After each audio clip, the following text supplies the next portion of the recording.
Hello, sports fans. Welcome on in. It is the Sean O'Connell Show here on ESPN 792.1 FM.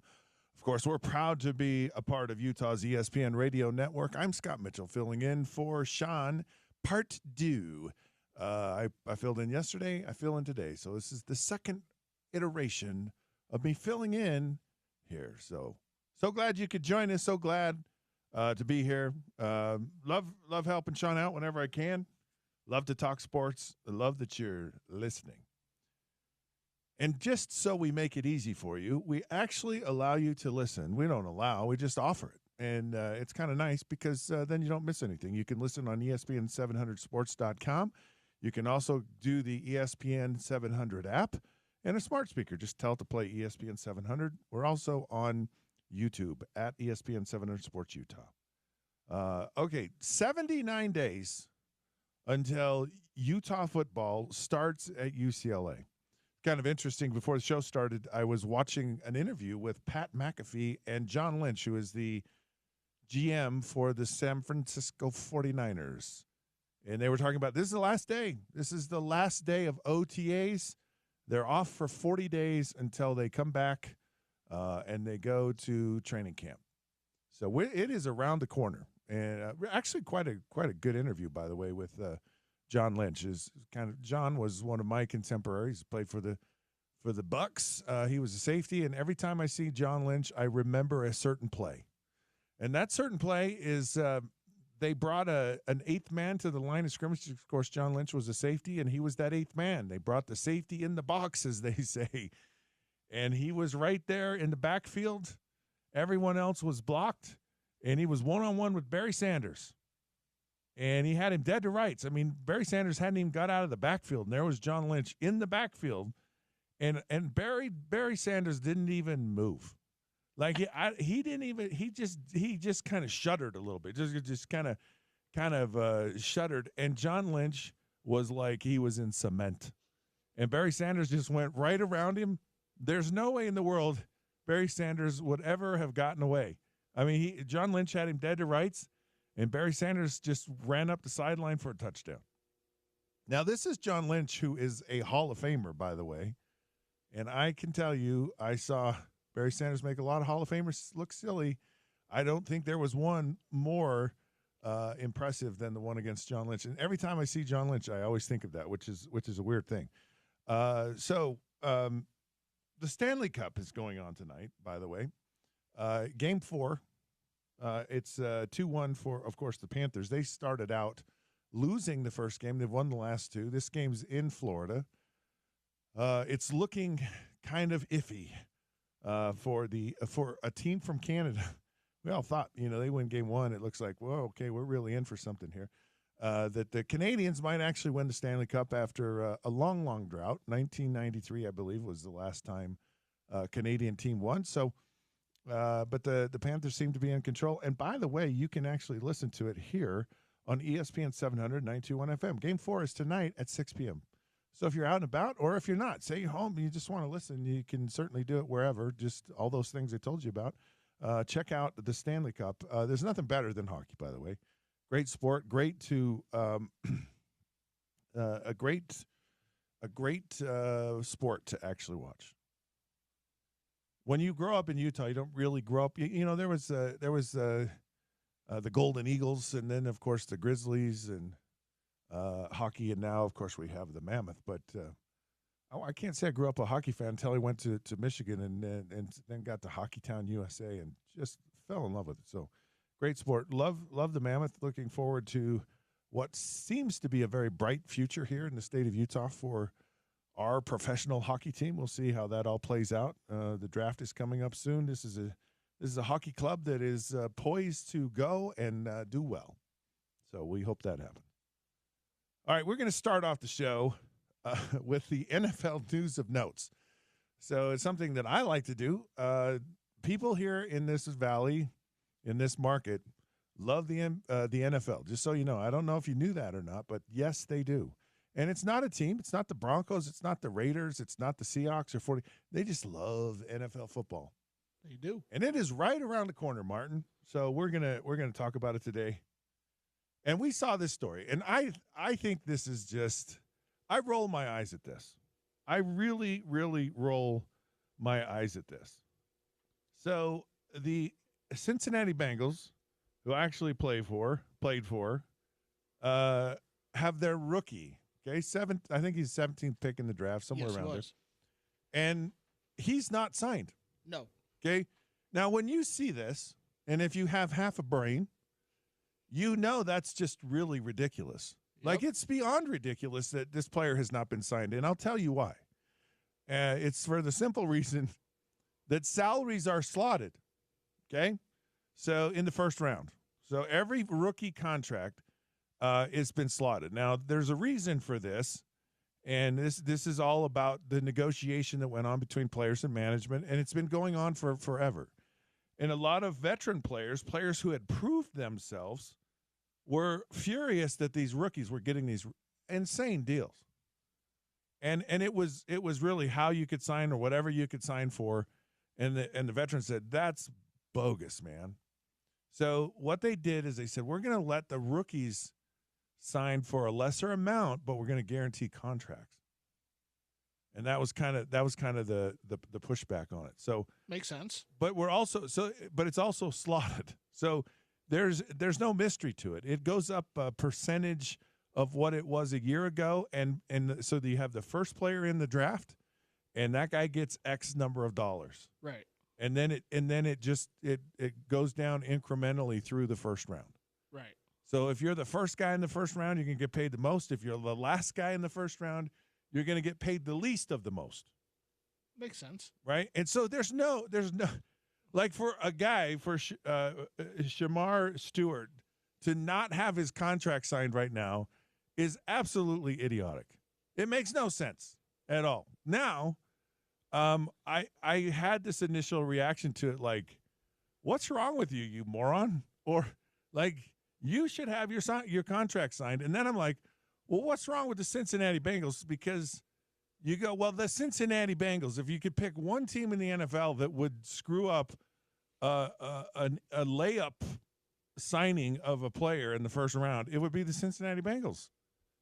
And they apparently have added language. They've added clauses. They've added things to this contract because initially I was like, nah, this guy really needs to just sign the contract. And when he was savvy enough, good for him, to look through the contract, and there's language in there that basically it voids things down the road, guarantees that he's supposed to get through the collective bargaining agreement. It actually, if he doesn't hit certain performances, like if he doesn't continue to make sacks after consecutive years, then certain bonuses don't kick into his agreement. And so it's really savvy of him to actually catch all of this.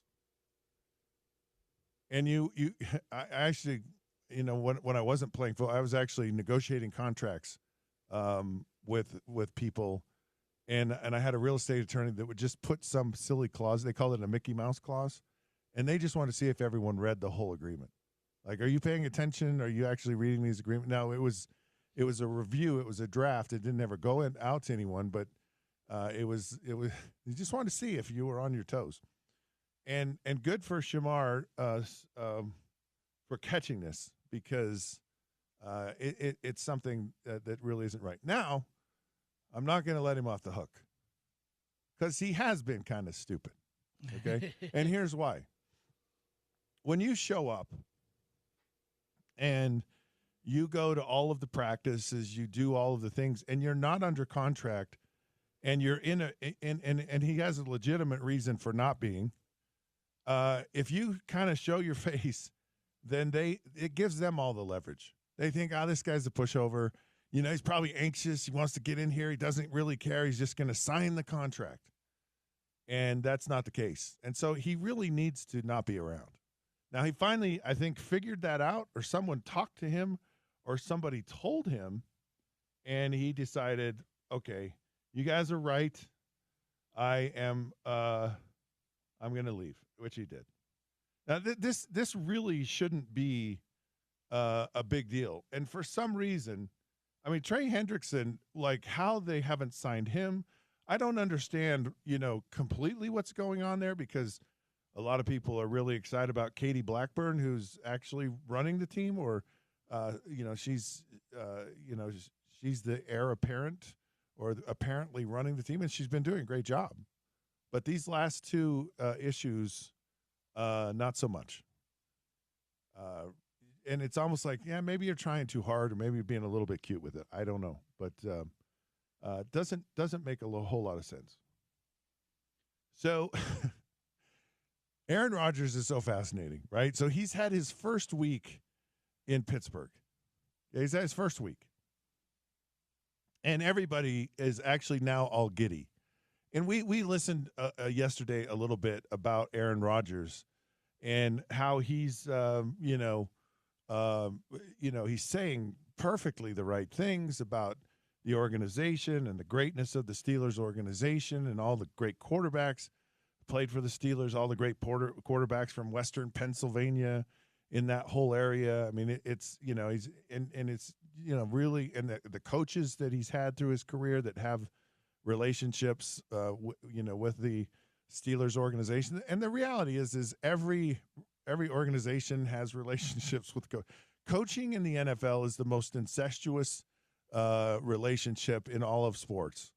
In fact, I was taught, and I was given great advice that you never ever burn your bridge with the coach. They never do it.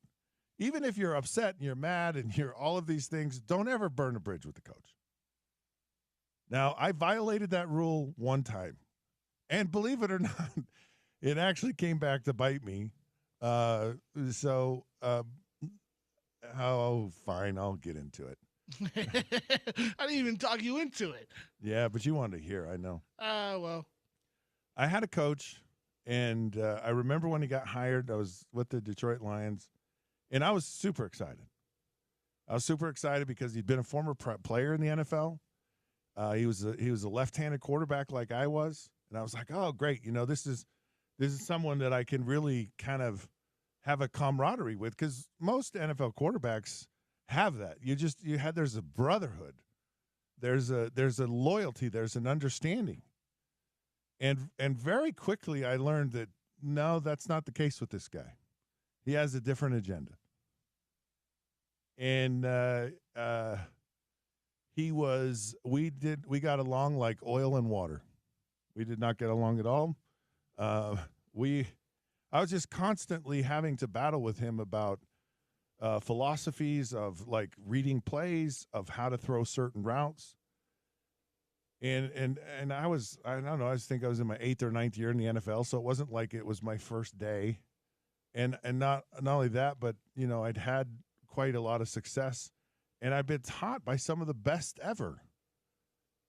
In a guy named, Don Shula, and I watched Dan Marino for 4 years closely as a teammate. I learned how to do it the right way. And this guy was like I don't know what his way was, but it was not, it was funny because we talked about throwing a deep go route against press coverage. And he's like, you just got to drop back 5 steps and just throw the ball.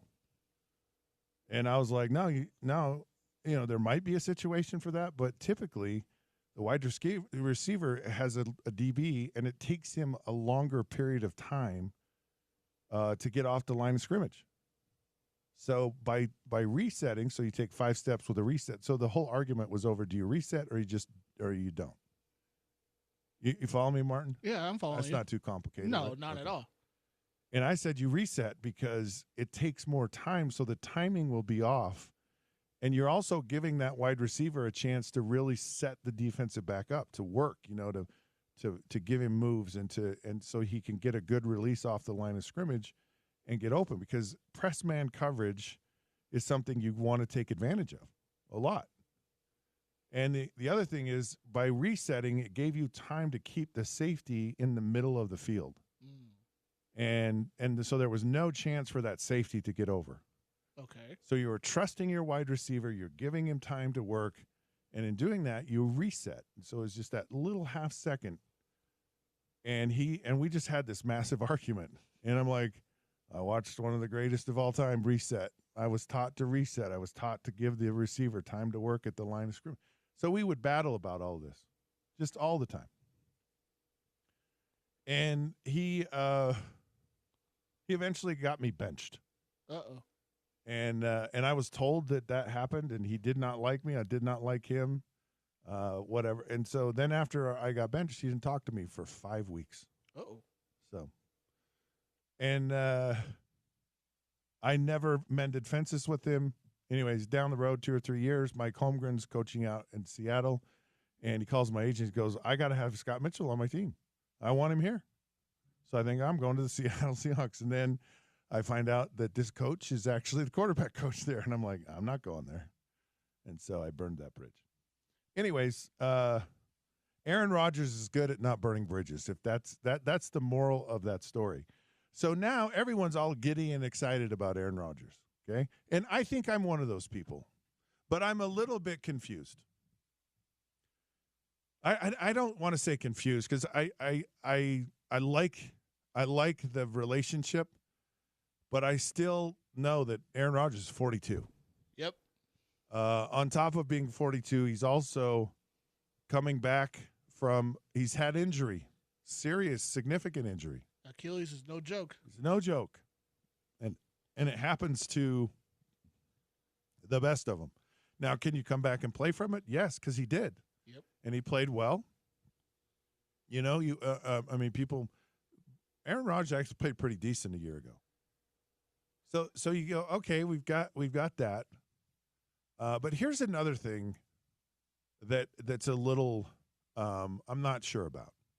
Okay. It's the lack of time that he spent with his team in the offseason. Now, I understand Aaron Rodgers is kind of doing his thing, right? In fact, I saw a thing where Victor Wembanyama was in China.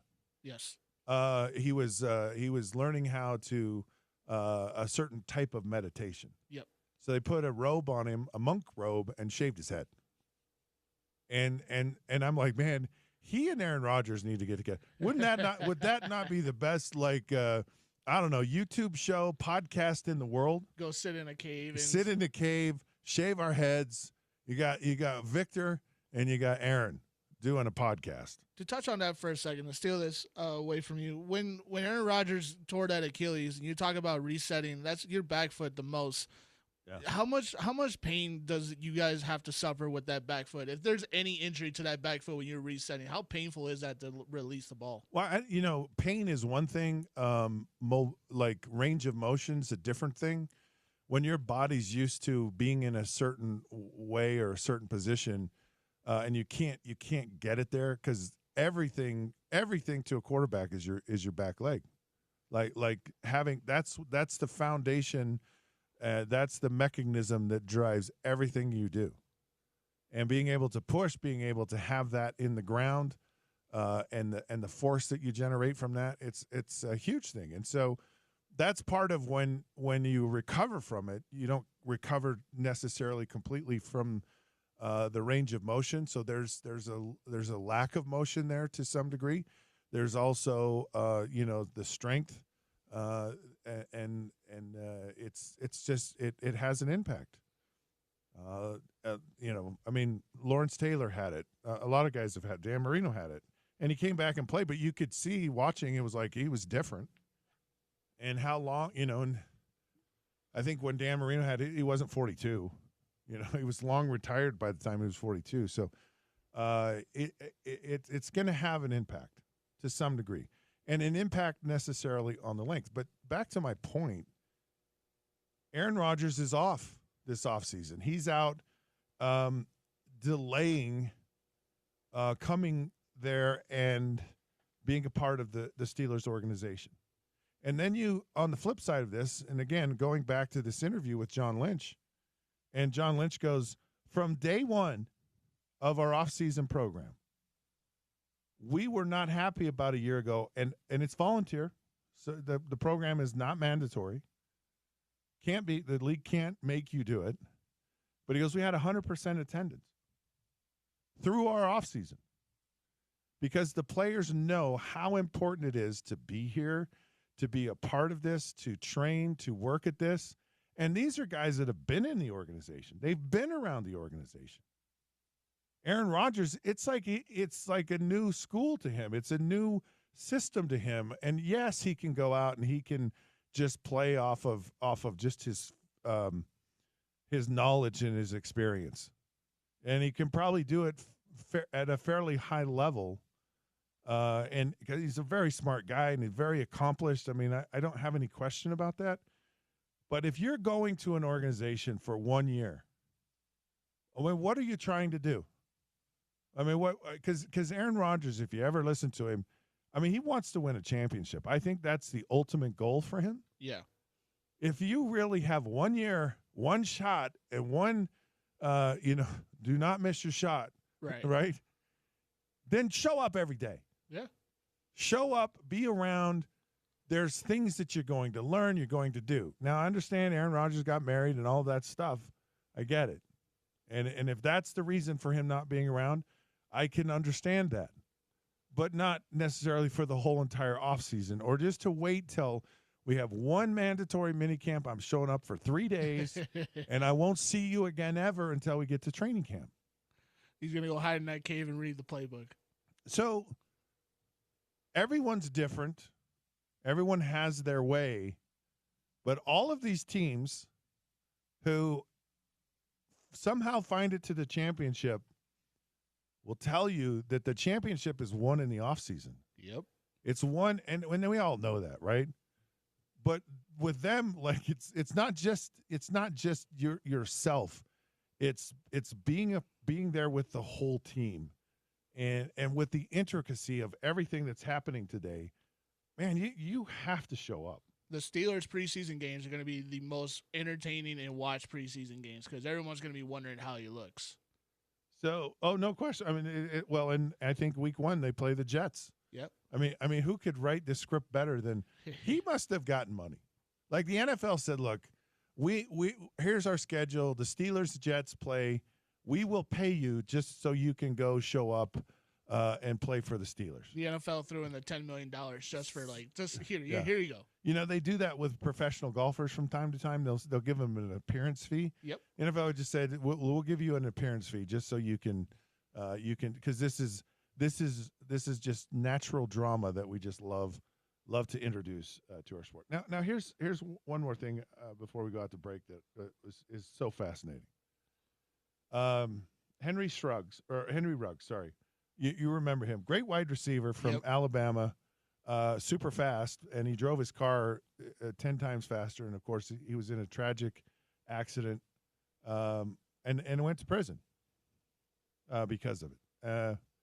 And so he is actually in prison. Yes, he is. Working out, staying healthy, staying active, and there's a possibility that he could be released from prison next year, correct? Yes, off of parole. So he would be available if he made parole for next football season. Yeah, it would be around June and July. He'd be a little late for training camp, but it would be before the season. So you posed the question, does he get a second chance? And oh boy, I'll tell you how you get a second chance. How's that? Because I believe everyone deserves a second chance. And I know there's people like, well, the person that he killed will never have a second chance. And he's right. He is absolutely right. How I would do it if I'm, and I hope he hears this, I really do. How I would do it if I'm him is I'd say that a portion of my time, my money goes to supporting the eradication of reckless and drunk driving. Ooh, I like that. And that I spend the rest of my life in pursuit and support of, and I start a foundation and I really seriously get behind getting rid of people driving drunk. Just like Michael Vick with dogfighting, he started a foundation about that. Because you can't take anything back, and you still live. So why not live a life that works to help make sure that this doesn't happen again? And under those circumstances, man, I would just say absolutely. But if it's like, nah, I spent my couple of years in prison, I'm good, and I'm just going to go on with my life and all that stuff, I think nothing in that is a good look. Yeah. And you have this awareness now, you have this platform, you have the ability to affect massive change in the world. And this is there's absolutely, this is a choice. This is something that can completely go away. Does not need to happen, and you need to figure out how to create a program to promote and help eliminate this from ever happening again, because it never has to happen. Absolutely, ever. Agreed. And I understand accidents happen and stuff like that under normal circumstances. I get it, but not this one. So I agree. There you have it. All right, we're gonna take a break. Well, it's a fun first segment. I like that. So. We have none other than Coach Gordy Chiesa around the corner. Of course, we had a big game last night in the NBA Finals. I'm sure we're going to talk a lot about it, a lot about the Jazz, a lot about, the upcoming draft, all that good stuff here on the Sean O'Connell Show on ESPN 792.1 FM.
made was unnatural, and because of that, that should have been a call. That's all I'm going to ever say about it ever again, and I'll put it to bed. So fascinating insight about that last sequence of plays there, and kind of what might have been had Hornacek heard green, or if he doubled him, like let's go back to Jordan. Running trap. Yeah.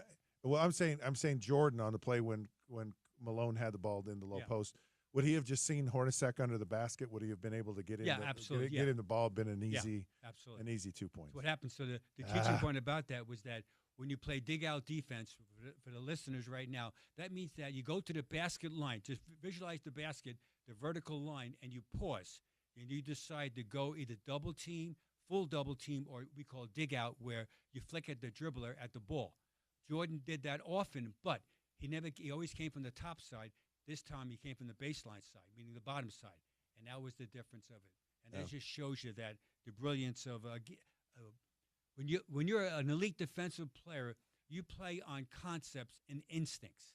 And so as a coach, we never want to slow down a player's feet. And so Jordan was the ultimate of doing that, where he was quick as far as thinking, and his feet matched his wisdom. And that's why he stole that ball, and that's why the Bulls, to their crowd, again, I'm giving Bulls some more credit. It wasn't, but trust me, it wasn't by the Jazz lack of effort. No way. Yeah, see, I'm actually glad to hear that what happened in that scenario, and that Malone was actually aware of that. That makes me feel better, because I've actually wondered for years, like, how, you got to be aware of it. You got to get a sense for the. And of course he was actually looking for it. Last night in the third game of the NBA Finals, Indiana, the Pacers are at home, and they win against the OKC Thunder. They go up in the series 2-1. Teams that actually win, that go up 2-1, actually win 81% of the time in the NBA Finals. Tell me kind of your thoughts about last night's game and your reaction. Was this a surprise? What did you see from the game and what actually happened? It was no surprise at all. The Pacers, the best way I describe them is that they're gritty. That even though the Thunder are more talented, that the Pacers have this unbelievable toughness about themselves, and they refuse to lose. I'll explain it to you.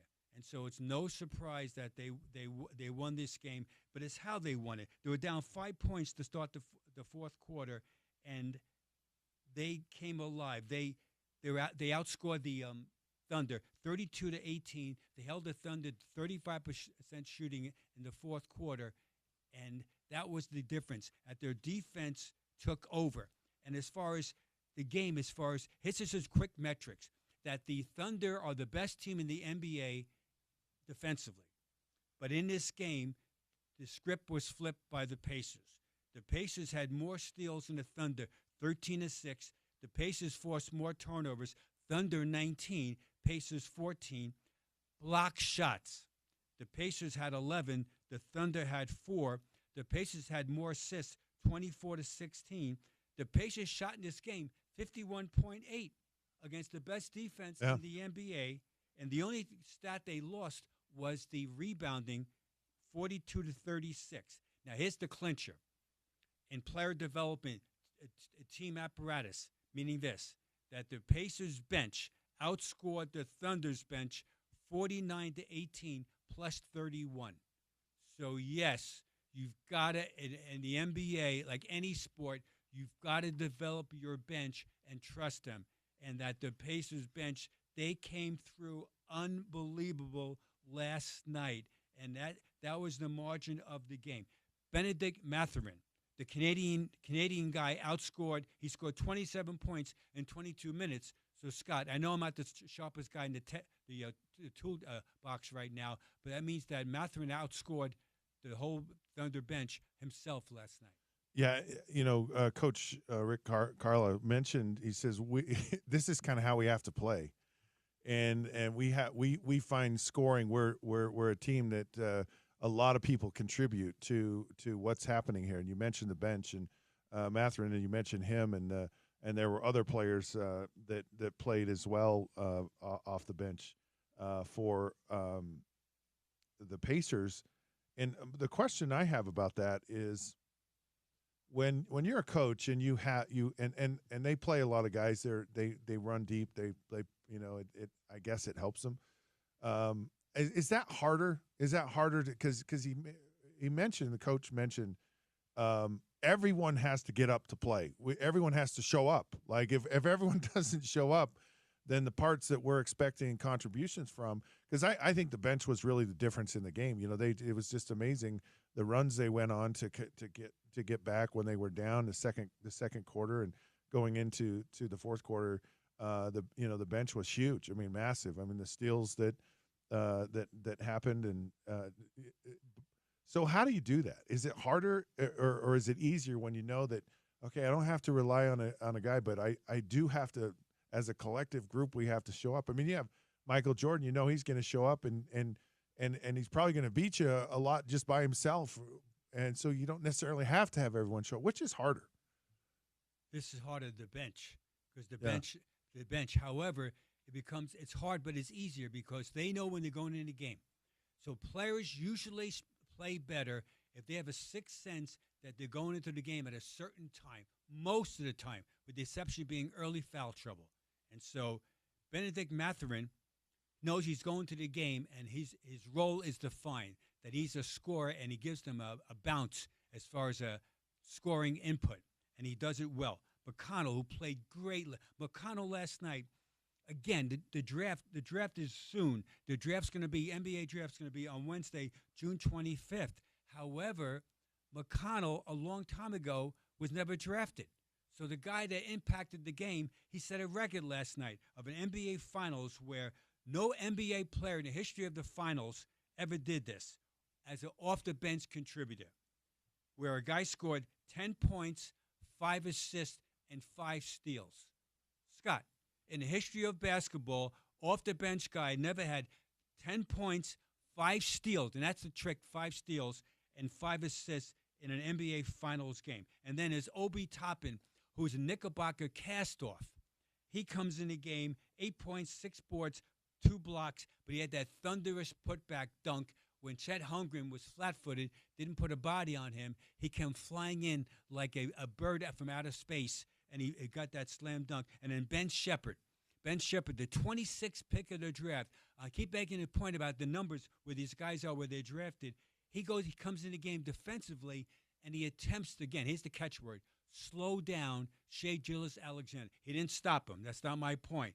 But he slowed him down and made him go an extra bounce or two, which now suddenly takes more energy as far as trying to score. And it's a little attention to detail. It's not one thing. It's like everything does matter cumulative to win a close game. You talk about these players undrafted, later, first-round draft choice, second-round draft choice, having massive contributions in the biggest game, the biggest stage there is in the NBA.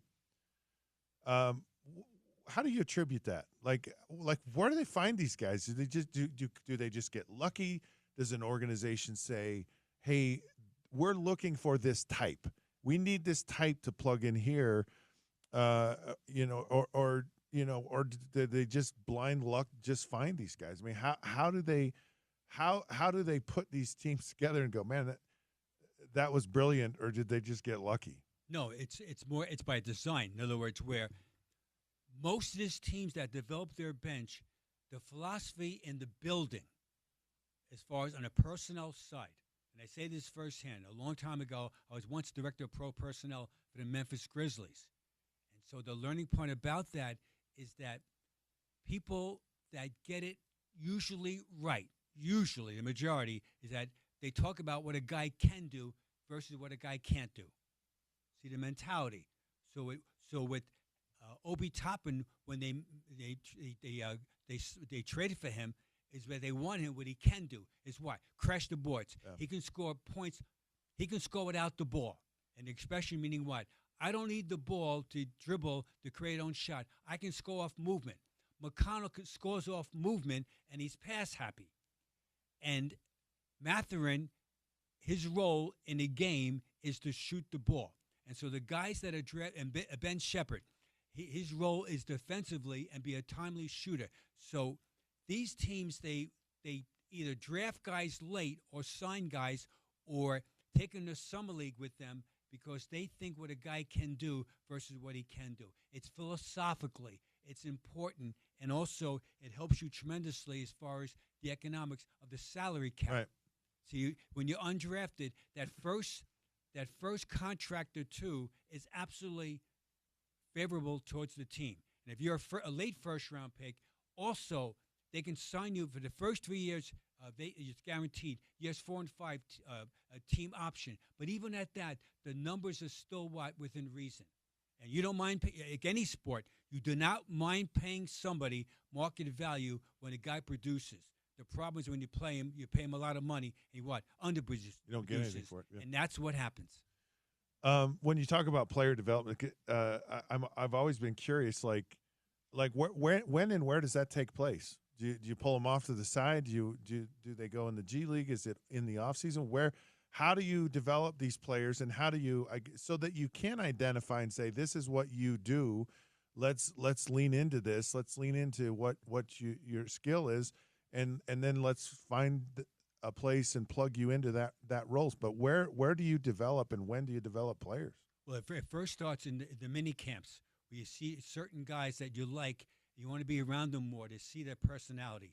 Then you usually invite them to summer league, and they make your summer league team, and they perform relatively well. And then they come to veterans training camp, where I call it the big leagues now. And now you're competing against guys with usually guaranteed contracts. But I always talk about it in Jazz basketball yesteryear. You might have a guaranteed contract, but not a guaranteed spot on the team. Oh. See the difference? Oh, absolutely. Huh. Yeah. And so that's when it gets interesting. Well, what do you do with a guy that has a guaranteed contract and you don't play him? Or what do you do with him? You try to eventually trade him within reason, or if it's more radical, you waive him and take the hit on a salary cap. And then in the meantime, these guys go to the G League, which is magical. This G League helps so many guys develop their overall game, and it gives them a chance to get playing time. Especially if I'm a big guy. Hey, if I'm 6'11", 285 pounds, I've got to play. I can't just do George Mikan drills and practice every day on the sideline and not play. I've got to get out there and get knocked around. I've got to play in foul trouble. I've got to run the floor. I've got to get to the foul line in a pressure game and go 2 for 2, 1 for 1, or God forbid 0 for 2. Because I need game experience, and that's how you develop the guys. And then eventually they come into a team that, usually speaking, these guys that are undrafted play better on winning teams because they're more valued. The knucklehead teams, they don't get it. They just get the best scoring talent, and they don't develop them as far as both sides of the ball. And that's why it's so important. You see the NBA Finals, that the majority of these players play defense. That's why they're in the finals. Majority. Yeah, fascinating. An interesting thing with this finals, it's a quick turnaround. I believe they play Friday. Yeah. Is that an advantage for one team over the other, especially where the Pacers have a deeper bench, play more players? Who has the advantage here? Do you change? Do you really get enough time to make adjustments? Could this bode well for the Pacers, I guess? It's an advantage for the Thunder because now they're playing right away now. So now the Thunder, in their world, how could we let this happen to us? We're better than these guys, and in the fourth quarter, we're outplayed dramatically. And so versus waiting to play, we'll say, till Sunday. It's on Friday. They are absolutely grateful. So today's a really basically talk to the media day, and now they play on Friday. Versus being in a hotel room, Scott, for 2 or 3 days, walking on the street, going to a Steak Shack in Indianapolis, and I go to all the time Steak Shack, and that people tell you how bad you were, and that they say bad names to you, if you know what I mean, Scott. Right. Walking down the street all the time. I remember when the Jazz were at the Bulls and they had some time off, and I believe like Karl Malone just got in. He got in a car, or he went That's a exactly ride along right. with a highway patrolman or something. That's absolutely correct. To clear your there's so much pressure on these guys Yeah. to clear your head. Just get away from it, and that's what the better players do. And so the advantage would be to the Thunder. However, the Pacers then they shouldn't cooperate. That they're going to be ready to roll because they know the math of it. Up 3-1, big difference of being 2-2. Yeah. And so it's going to be great. By the way, Indiana is a great basketball state, and the fans there are highly educated as far as basketball and Hoosier hysteria. And the Pacers really are a huge part of the culture there. And this might be their first time for winning a championship. And this is 25 years ago they're in the NBA Finals, and in their world they're going to try to get advantage of it. All right, let's take a break. We'll come back. So much more with Coach Gordy Chiesa here on the Sean O'Connell Show on ESPN 792.1 FM.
Hello, sports fans. Welcome back. It is the Sean O'Connell Show here on ESPN 792.1 FM. Proud to be a part of Utah's ESPN radio network. I'm Scott Mitchell filling in for Sean today. It's part due. I was here yesterday, day one. Today is day two.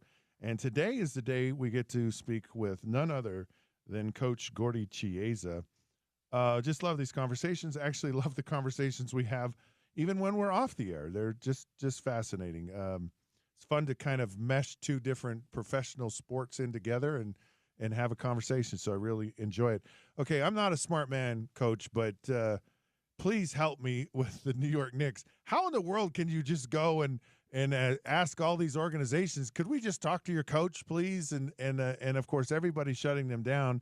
And why in the heck are you firing your coach after two great seasons? You get your team into the playoffs, win in the playoffs, and it's not enough. What's going on with those New York Knickerbockers? It's baffling. That's the first thing. In that, like any business, when you make a change as far as either in high management, and in this case it would be the NBA head coach, and you should have somebody you think minimum one or two people that you can talk to, and they will be very successful as the new person that you're going to hire. So let's reset this right now. Tom Thibodeau, tremendous coach. The Knickerbockers went to the conference finals for the first time in 25 years. He took the team to the playoffs 4 to 5 years, and just generally speaking, the team overachieved and they're gritty, meaning defensively, and they share the ball. However, management / ownership decided that they didn't want to be the coach anymore. All right, so now, these coaches they asked permission to talk to are already under contract by their present team. So they wanted to hire Jason Kidd. Mav said, no way. They wanted to hire Ime Udoka of the Rockets. No. They wanted to hire Chris Finch of the T-Wolves. No. They wanted to hire Quinn Snyder of the Hawks, at least talk to. No. And then Billy Donovan of the Bulls. No. And so they went publicly to try to ask permission for these 5 coaches that are already under contract, which is, again, delusionary. Right. So why would a team, let's say, why would the Dallas Mavericks, who are going to draft Cooper Flagg on Wednesday, June 25th, let Jason Kidd go to the Knickerbockers because he used to play for the Knicks and the Brooklyn, at that time, New Jersey Nets, so that it makes it very easier for him to be a coach there. They're not going to have that. Yeah. So it was crazy. So now the fallback now could be Mike Brown, the former head coach of the Cavaliers, the Lakers, and the Kings. Mike Malone, former head coach of the Nuggets. Taylor Jenkins, former head coach of the Grizzlies.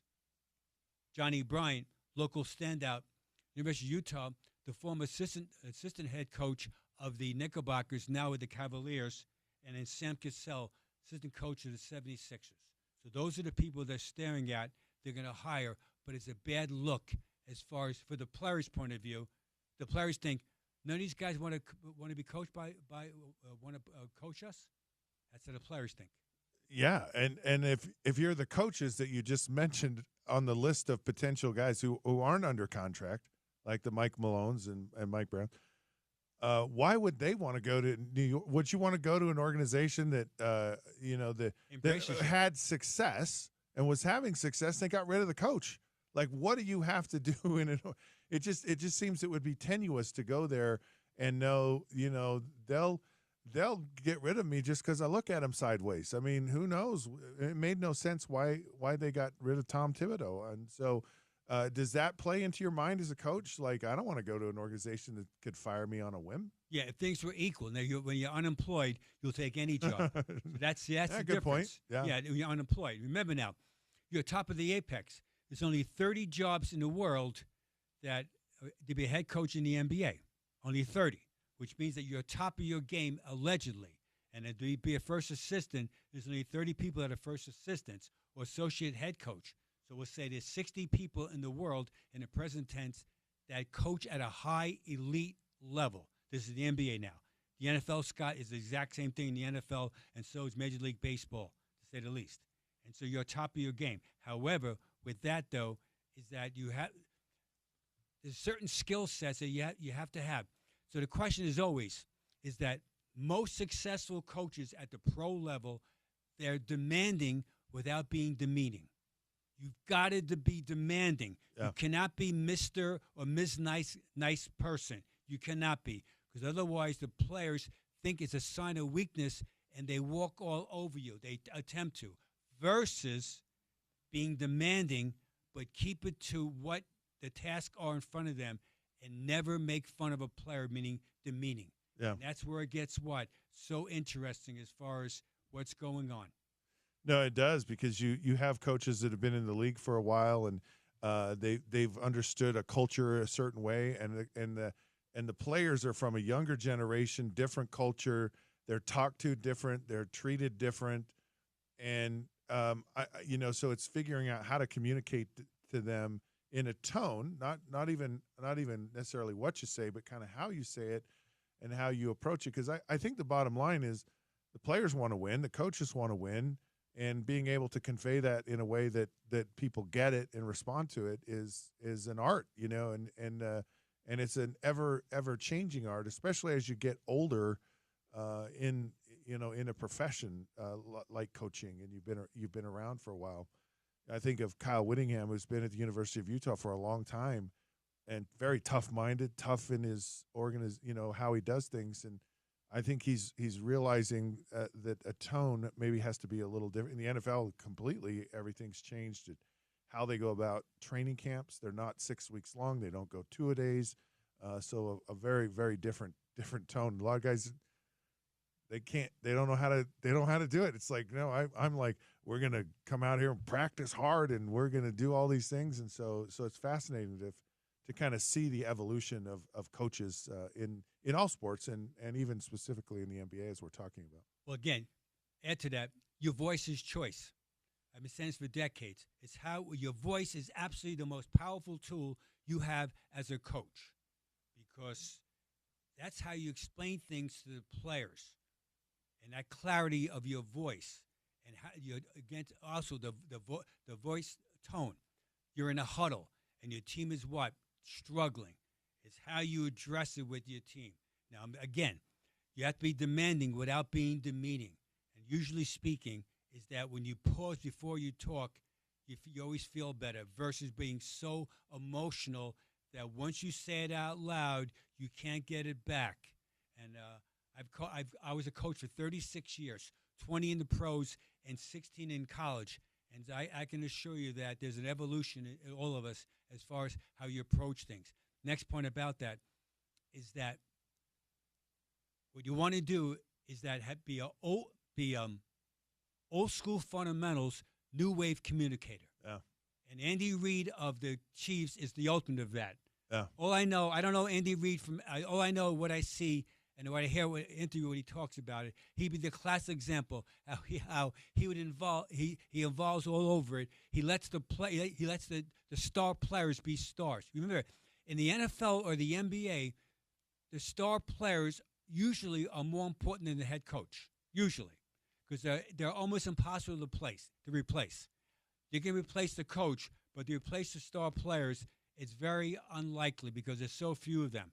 But however, the star players want to be coached up, and that when they're making mistakes, that's when the head coach has to address it. Usually speaking, if the star players are able to take criticism, that with that voice, with the coach's voice, the whole team then falls back into place. Then, if the star players accept what's going on, then the lesser players, less talented people say, "Okay, this is the culture."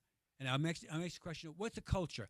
A culture is when things aren't going well, you stick to the script and make slight adjustments, and that's why. And that's why the players, they know what to expect, and that's the beauty of having a winning culture. Speaking of coaches and their communication with players, what does OKC have to hear from their coach to make this adjustment and have a chance to win on Friday? And what's Rick Carlisle saying to his team? About how do we ensure that we go to 3-1? Okay, Mark Dagnall, the coach of the Thunder, he's saying to his team as far as what is that we're not going to panic. and that probably what I would do, I would just make a slight adjustment. I would start Hartenstein as a big guy versus Case and Wallace. I would, to give them just a different look and a more physical presence. And then use Case and Wallace in the game, usually in the in the first quarter, and Caruso starting in the second quarter. And I would not panic. I would talk about and show just some of the mental errors as far as them passing the ball into traffic, them taking over dribbling. What happened in the game is that they slowed down Shai Gilgeous-Alexander. They didn't stop him. They slowed him down. They were double teaming him, and Shai did the right thing. He passed the ball to the open guy, but the open guy over dribbled instead of pass, swing. And so that extra second or third pass would have given them a better look that they didn't.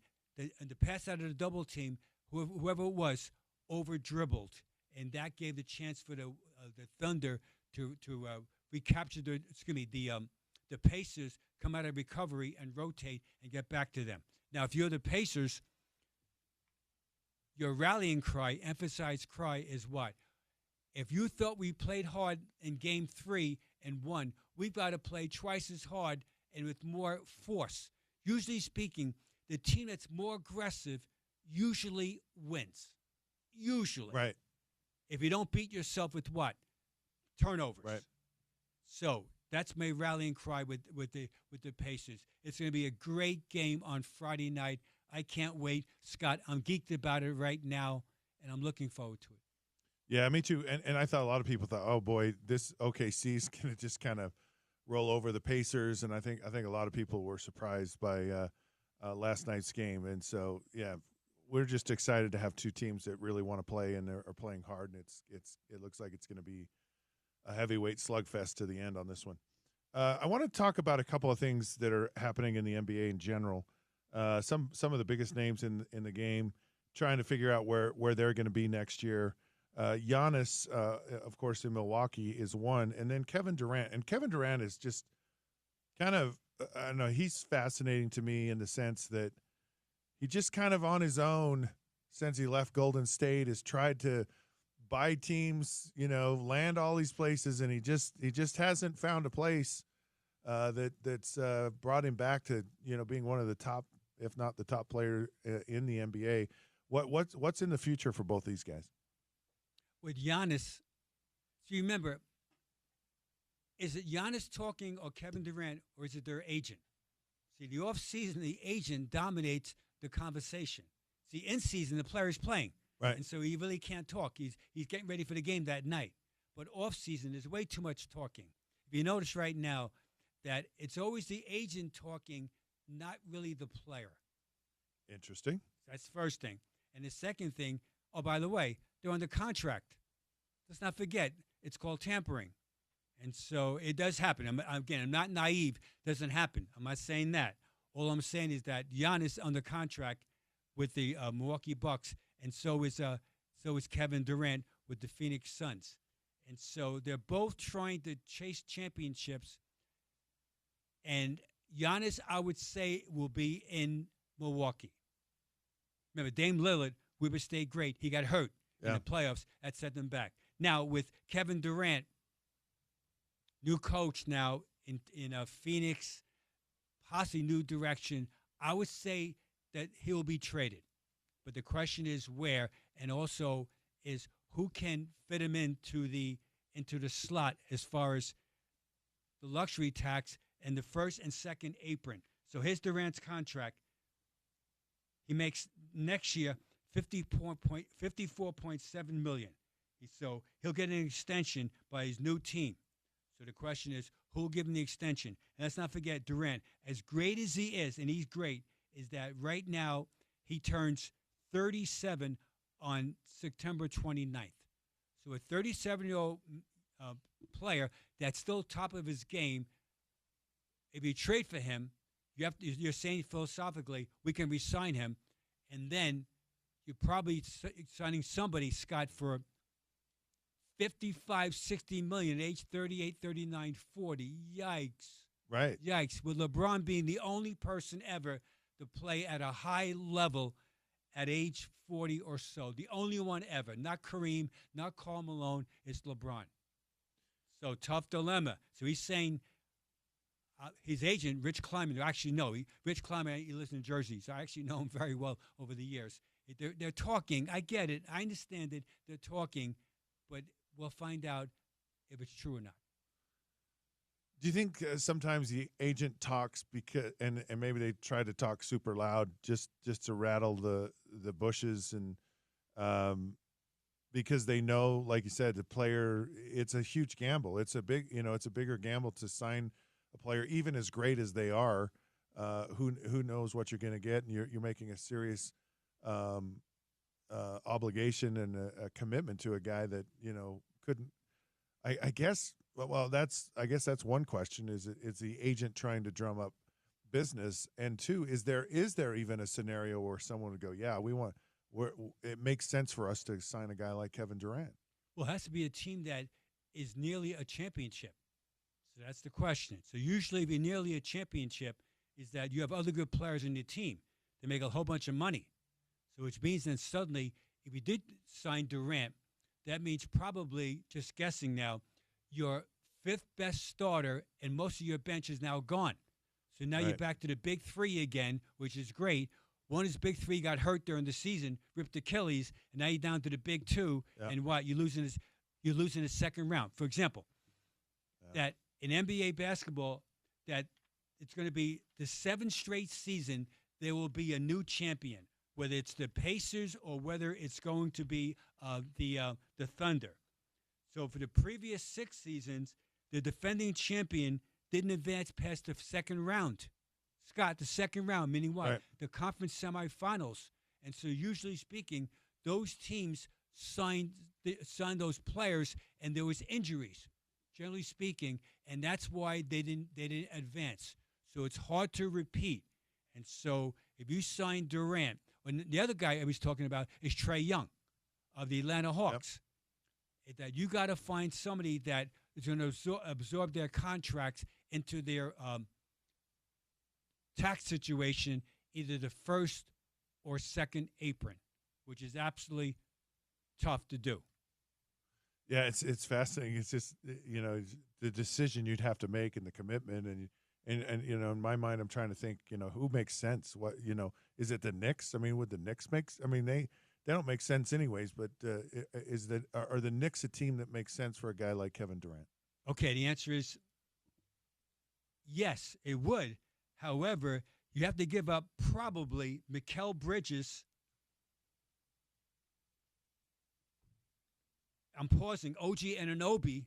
Yeah. See, so guys like that, plus other picks, meaning first-round picks, to get him. So then it would be, just for example, it's a narrative. So right now we're playing general manager. It would be Jalen Brunson, star player, Karl Anthony Towns, and Durant. Right. But you lost these 2 other guys that are really good, that contribute, and they're both two-way players.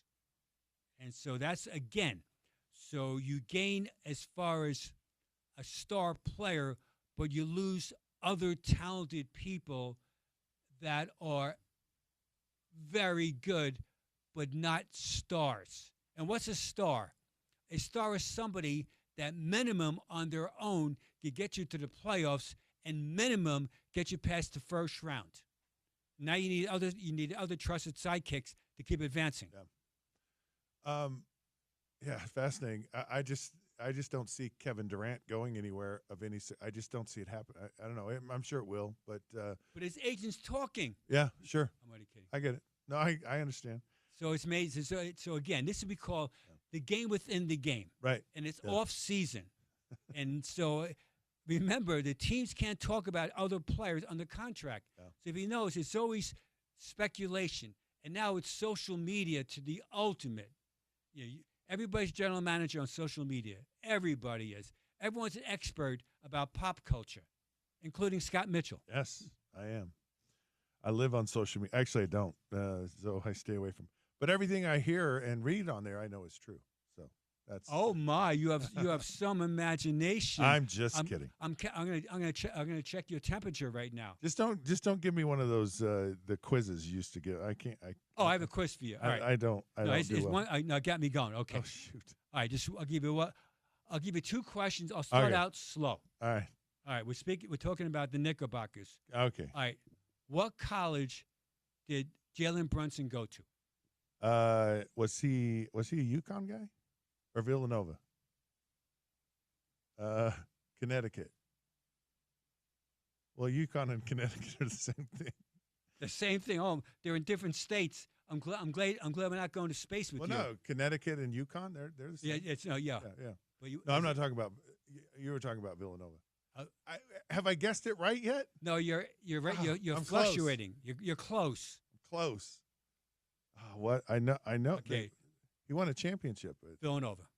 So I said Villanova. Yes, you said Villanova, UConn. You're going back and forth. Oh, you wanted me to pick one. Pick one. Yeah, no. No, I was just like, is it Villanova? And you were supposed to say yes or no. Yeah. All right, Villanova. All right. Here's the last one. Okay. Former Ute standout. What team is DeLon Wright on? Ooh. Oh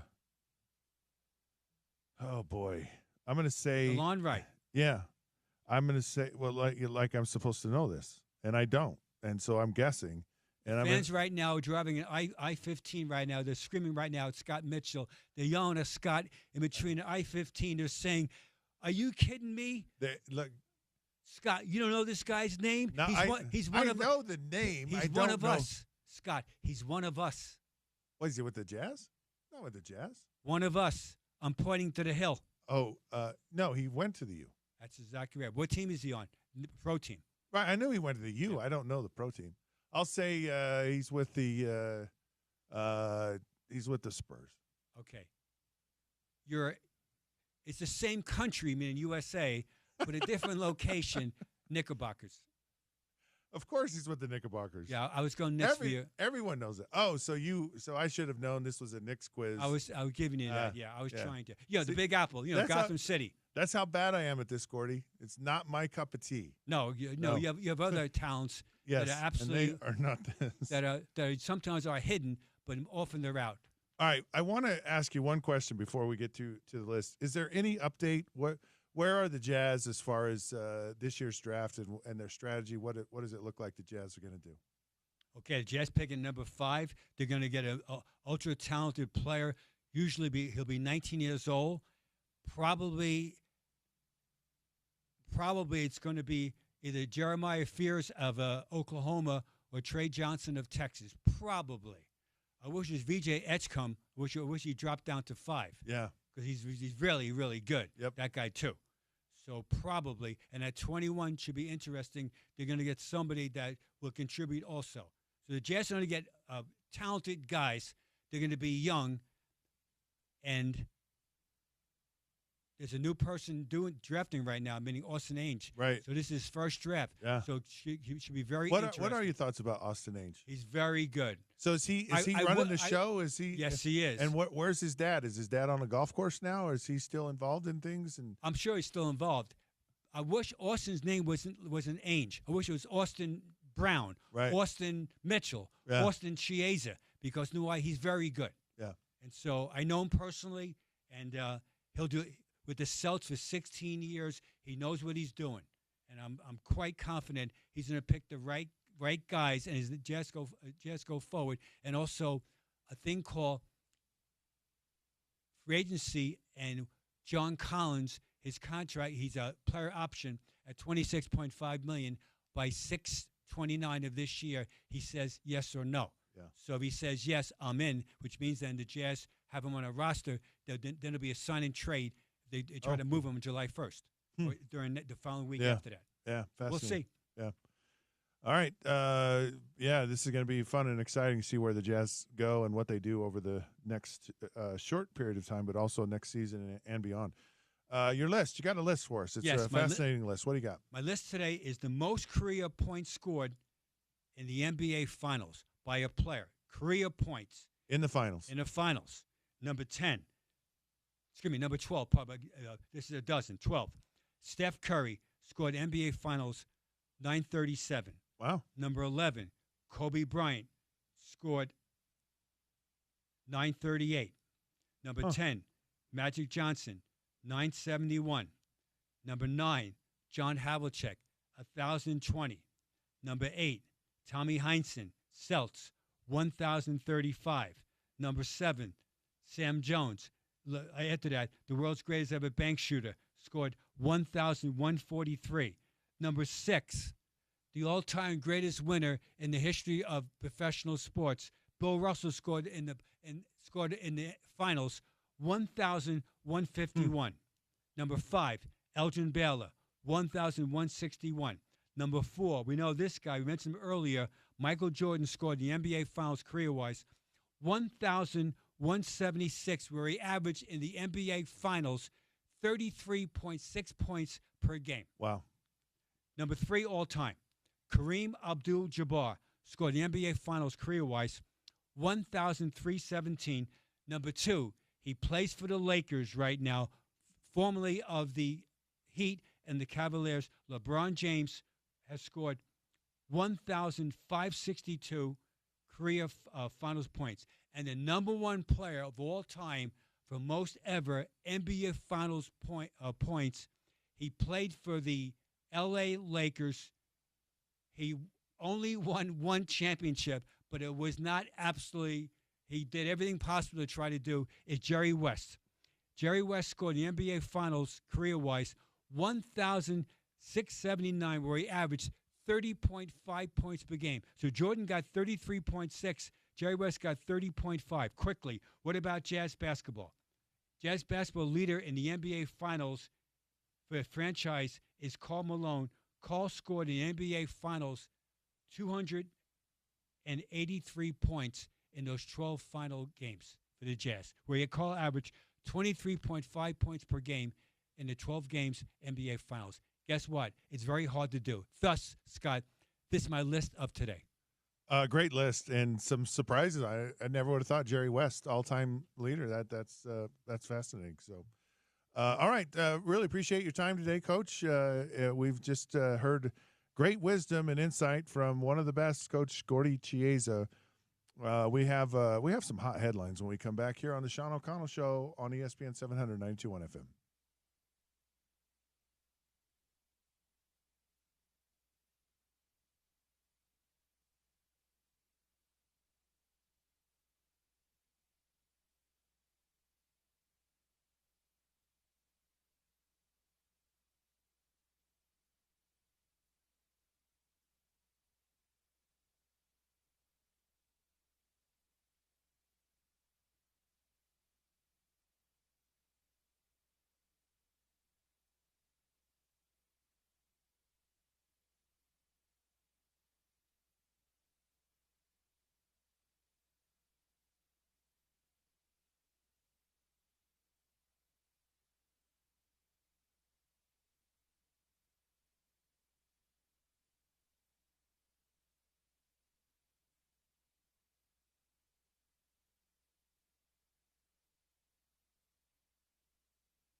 Hello, sports fans. Welcome back. It's the Sean O'Connell Show here on ESPN 792.1 FM, Utah's #1 sports talk. We just talked to Coach Gordy Chiesa. I'm telling you, I just thoroughly enjoy that hour I get to spend. Coach is great enough to come into the studio and just some fun conversations on and off the air. Really, I mean, it's like, who needs commercials? Let's just talk all day. They're overrated. Overrated. That's right. Overrated. I think fans are mean. I think the chants that fans have these days are mean. They're mean-spirited. Anyways. Yeah, They should ban fans. Speaking of fans, point. DeMarcus Cousins. We all know who he is.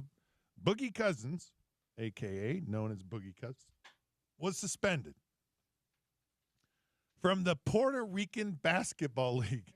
Okay, now help me out here. Help me out with Puerto Rico's not very big. No. And I'm trying to understand, how do you have a league in Puerto Rico? Well, I mean, because there's not that many people. no, I mean I can understand a league in Europe, or maybe is it a central? Is it a Caribbean league? No. Do they have teams on all the islands? I'm not 100% sure, but I mean, even an island of 100,000 people, I mean, you got those little small 5,000 community like type places. They want to have a team to go root for and watch for at the end of the night. Same thing with soccer. 5,000 people in a community are going to show up for Boogie Cousins? 5,000 people show up for a high school football game. That's true. I don't know. Just anyways, that's not the story. But as I started to say it, I'm like, wait, Puerto Rico, which is a U.S. territory. Yes. Some people argue that it should be a state. I've been to Puerto Rico. I like Puerto Rico. I'm a little bit unnerved by the Caribbean basin a little bit. There's a lot of unrest in certain countries there. Mm-hmm. The president actually issued a no-fly zone to like Cuba. Yes. Which I like Cuba. Yeah, Cuba's fun. Have you been to Cuba? I have not, but I've seen enough that. Well, how do you know if it's fun or not? If you've Well, never I mean, been, I've seen so, this- oh yeah, Cuba's great. Love Cuba. It looks cool, and for being one of the few countries that still has 1960 cars driving around, I mean, that's a pretty cool thing, ain't it?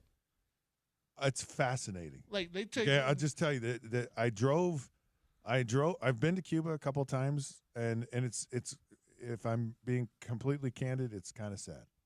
Oh. It's just it's sad to see this beautiful country and these beautiful people, and their resources are very limited, and it's all because of their government and the stifling nature of it.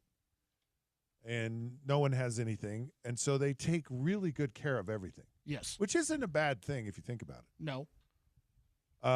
When I got off the airplane and you're waiting for your luggage, Mm-hmm. fascinating what comes out of baggage claim. I mean, car parts, complete bicycle, and everything's wrapped, in that like saran wrap. Yes. I mean, you'll see car engines, car Ooh. parts, all kinds of crazy stuff coming out of there. I'm not kidding. And it's all because there's nothing. And so very few things get in, and people take really good care of their cars. And I was on a little bus, and we were driving. I went there to go fishing, fly fishing. And we're driving on a bus to go from where this airport was in central Cuba and main road. And you had bicycles, you had horses and buggies, and you had cars. And all the cars they're from the 1950s, pre-Castro. So anything pre-Castro is a car. Yes. There were no cars No. after that. They do have buses. They do have modern things, but man, you got to watch out for the bicycles and the people in the horse and buggy. So it's fascinating, but kind of sad deal. Anyways, let's get back to DeMarcus. He's the topic of discussion here. He was booted.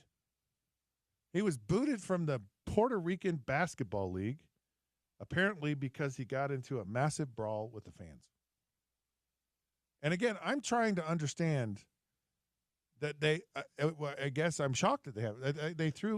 They said things to him, they threw stuff at him, and he chased after the people, and he got kicked out of the Puerto Rican Basketball League, which to me sounds like a great trivia question. Like, I'm trying to figure out, one, how they have a Puerto Rican basketball league. I'm not trying to knock on Puerto Rico. I'm just thinking of the the NBA is so the much logistics bigger. of all this. Yeah. Just population basis. Like, is it 2 teams that are in the league? Is it 5 teams? Let me look. And like where are all the teams located? What's the population of Puerto Rico? Is it that populous that they can actually have a league? Or I mean, I guess they have the Dominican leagues, and they have a lot of baseball players that come from that part of the world. So I guess I think of islands as being really small, and they are. So they have 12 teams, and it's been founded since 1929. 1929. Yeah. Wow. Where are all the teams? Are they all in Puerto Rico? Yes, they are. Okay. I stand corrected. Anyway, so it's sad for Boogie Cousins that he got booted, and maybe better luck next. So is it a lifetime ban, or is it just this year, or maybe he was just kind of I'm kind of over this. It's not a lifetime ban. He's just not welcome for the rest of the season. Oh. And by the way, when do they have Puerto Rican basketball? Is it like right now? Yeah. I mean, do they have it through the winter, or is it? I don't know. It just seems so random and so odd. Okay, I'm looking it up. They have games starting in March, and they play all the way until the end of June. Wow. Yeah. Like the WNBA. Oh, so it's almost though. It's 3 or 4 months. So it's just kind of a one of those, like, kind of fill the hump between the two. Okay, this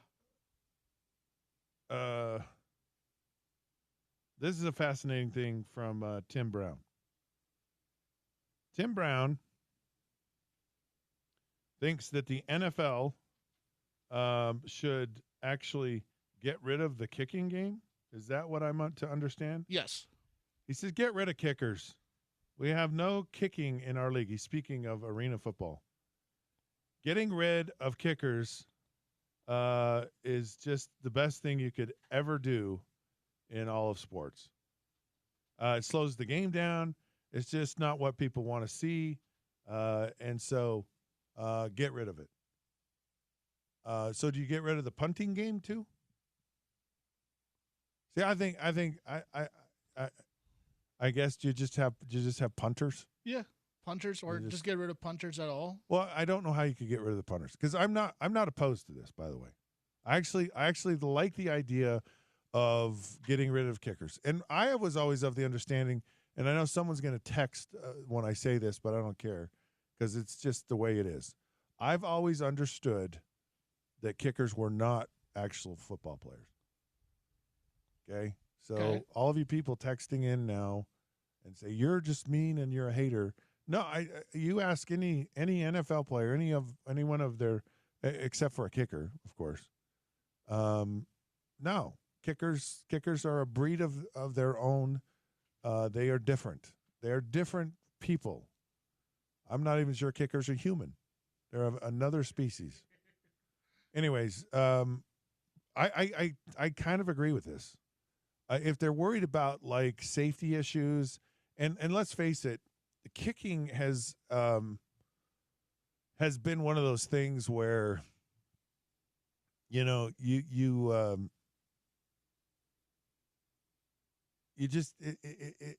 just lost its flavor. The way they kick off now, it's weird.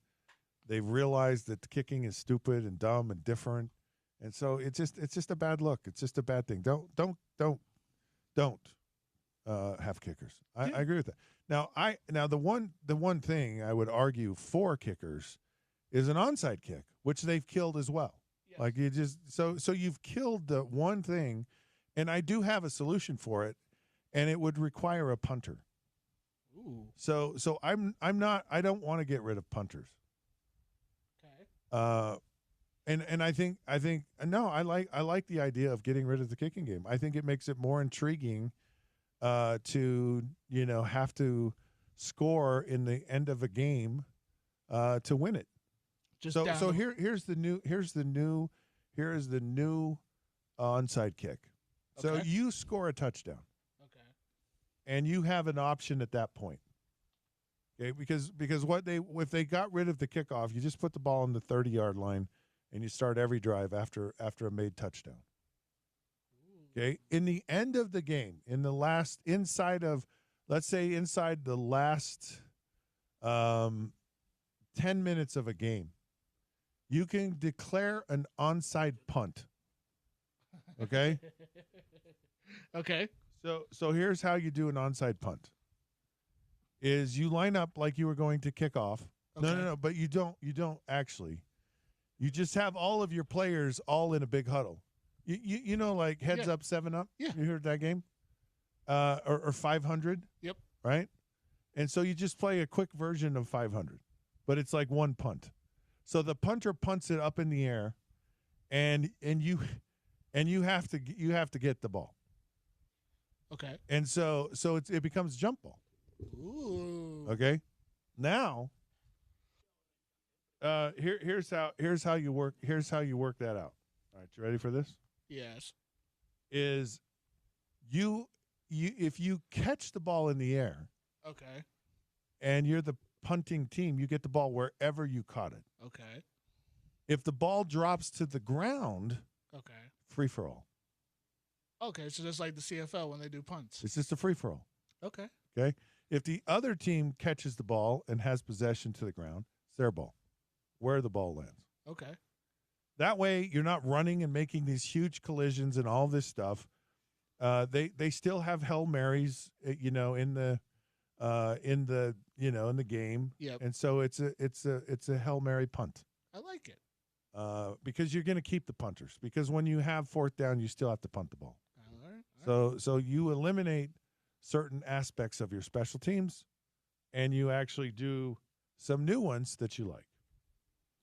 I think we should take a break because I have a story, and we're probably not going to be able to do it justice today, but we'll make an attempt to it. Okay.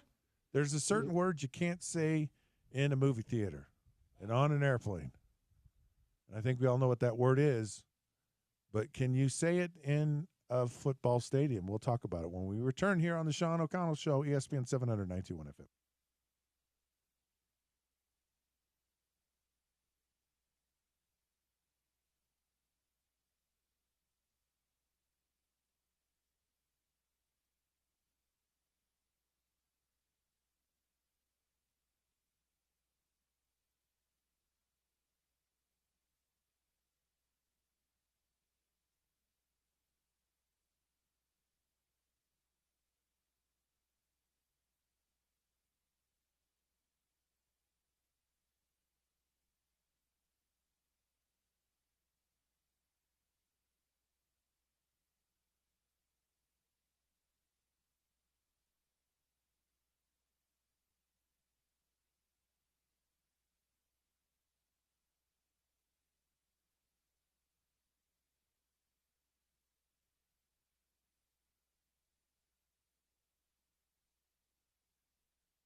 Hi there, sports fans. Welcome back.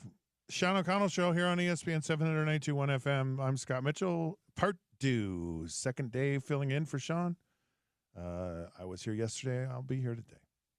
And I will be here in the future from time to time. Live Night Events presents the 2025 Granary Live Concert Series powered by Nightingale College and Murdoch Hyundai, Utah's #1 Hyundai dealer. Experience outdoor concerts in the heart of downtown Salt Lake's Granary District. Find more details on ESPN700sports.com. Okay. There was apparently a gentleman who's been indicted, and he's going to jail, I believe, or he was convicted of something. But in the course of interviews and discussions, he had mentioned that he wanted to join ISIS, right? International terror organization.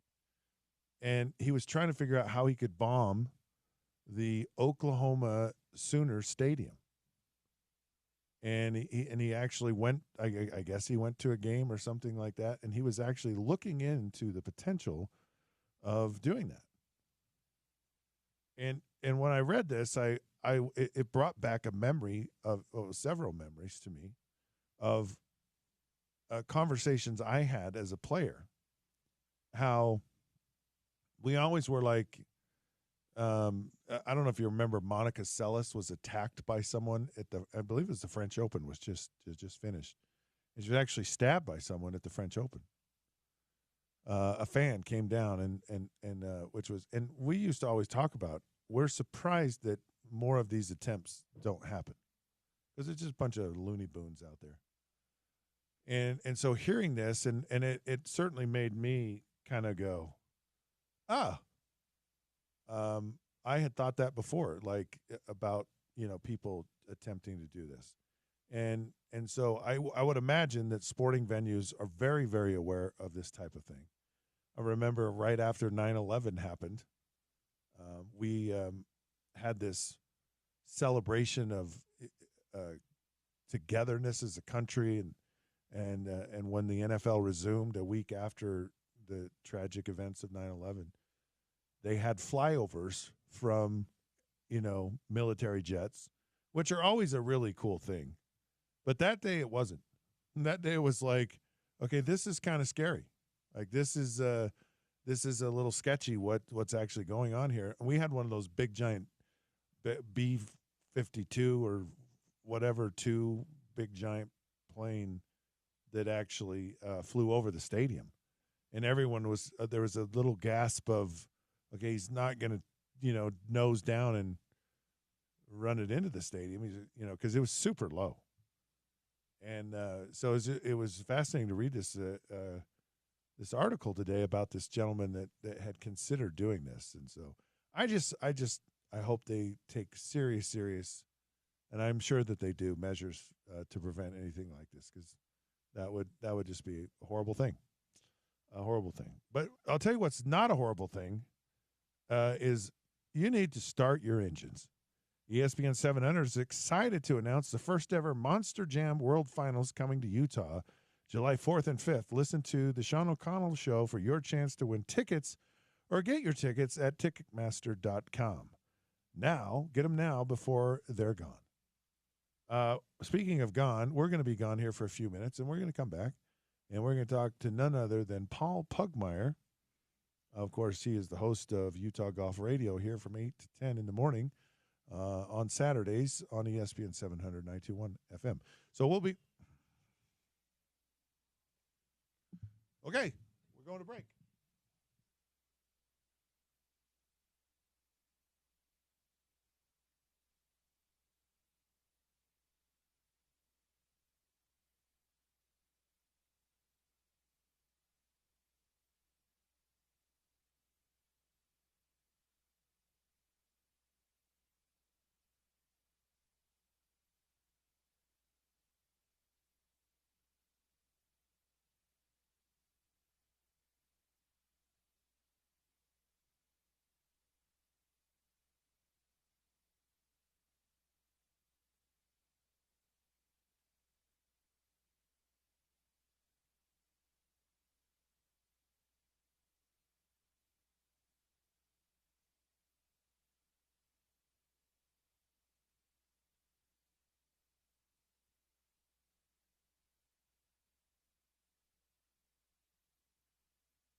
Hey, sports fans, welcome back. Sean O'Connell Show here on ESPN 792.1 FM.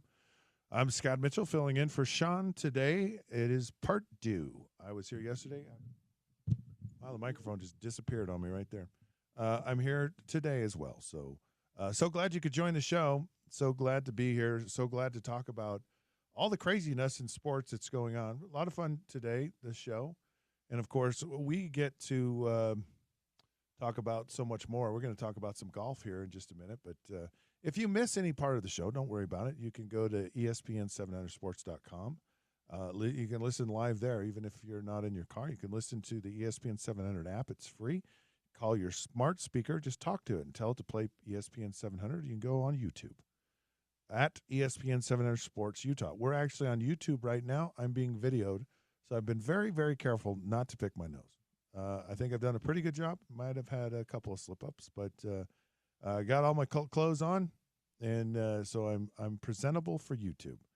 All right, joining the show right now is none other than Paul Pugmire. Of course, he hosts Utah Golf Radio here on ESPN 792 FM every Saturday from 8 to 10.